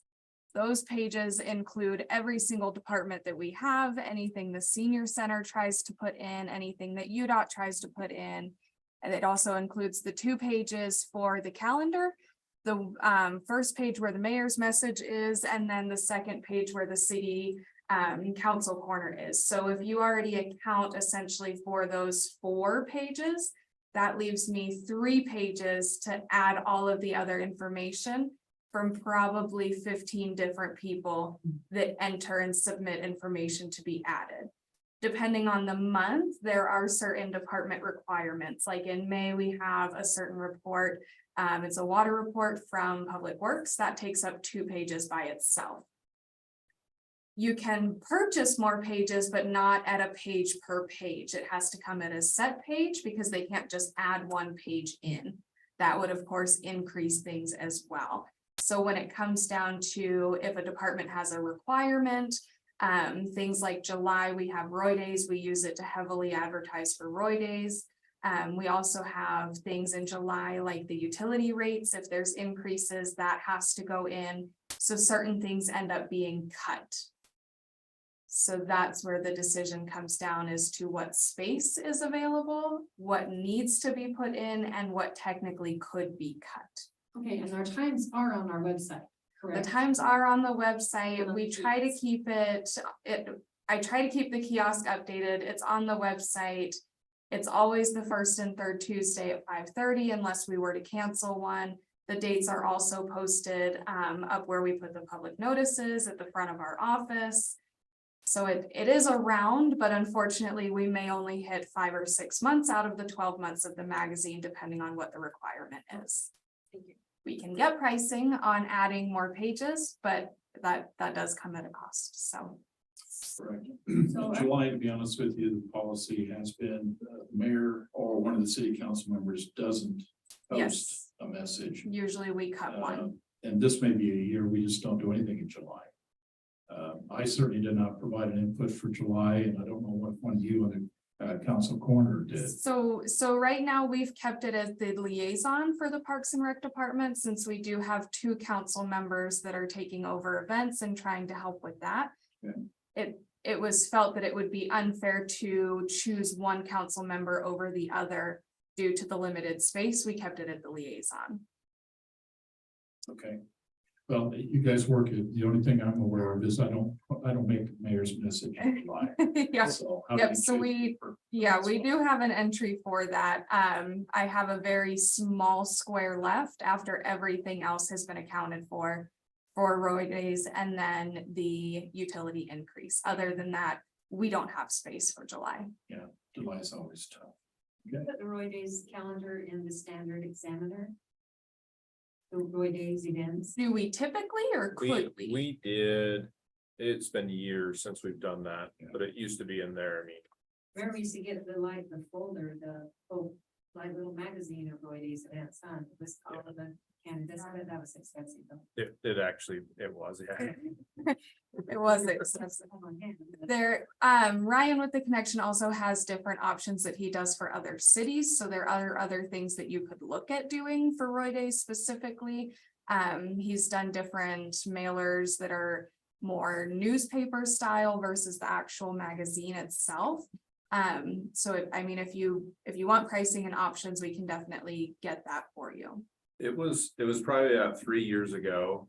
We did reach out for pricing and I believe 8 pages was $8,000 extra. I personally think we're in good shape right now. Let me stay the course. Oh, Okay.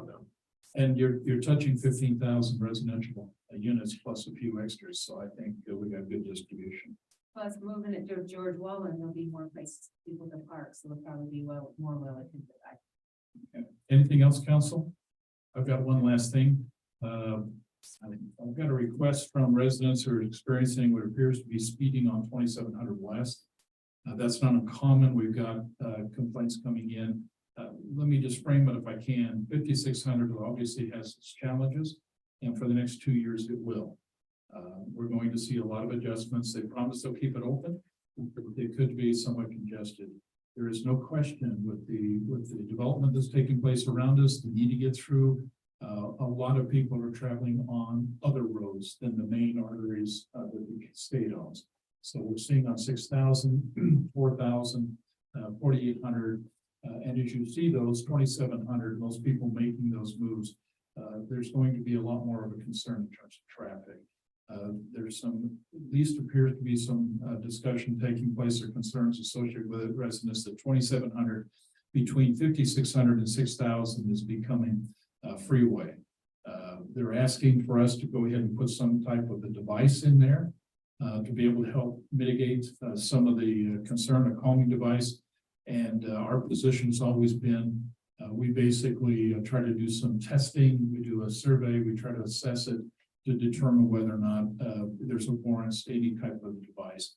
So with that, if you're okay with it, not knowing what the schedule is, but certainly as it comes available, Matt may have an idea about maybe even consider purchasing another device.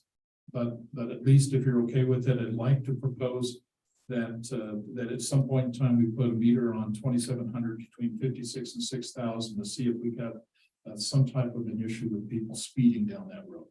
Okay. Are you okay with that? Yeah. Okay, Matt, if you can go ahead and just work that in as best you can. Is there anything else you want to add to that comment, Matt? No, we do have a couple of other locations that we're still all looking at doing the speed studies on. I'll have to follow up with the chief of where he's at on that. I think we had a couple of months ago a request for 4,300. There's been some real issues on that lower road getting in Clinton now that it's opened. and they've requested a speed study. You approved to go ahead and look at that as well. Again, it's just timing on the availability of the equipment, and there's a process they have to go through to install that. Okay, one last comment, then I'll get out of here. We'll ask for a motion. Council, if there's anything you need, anything that you want done, anything you think is important, okay? The power of the council is in the body. It is here. It is now. And those are the things that where the council can make some great good. The bottom line, individually as council members, you can certainly talk, you can certainly point to things, but at the end of the day, it's 3 votes out of this group in this meeting that makes things happen. So if you see something that's important, if you see something that needs to be done, please come to this meeting, share your ideas.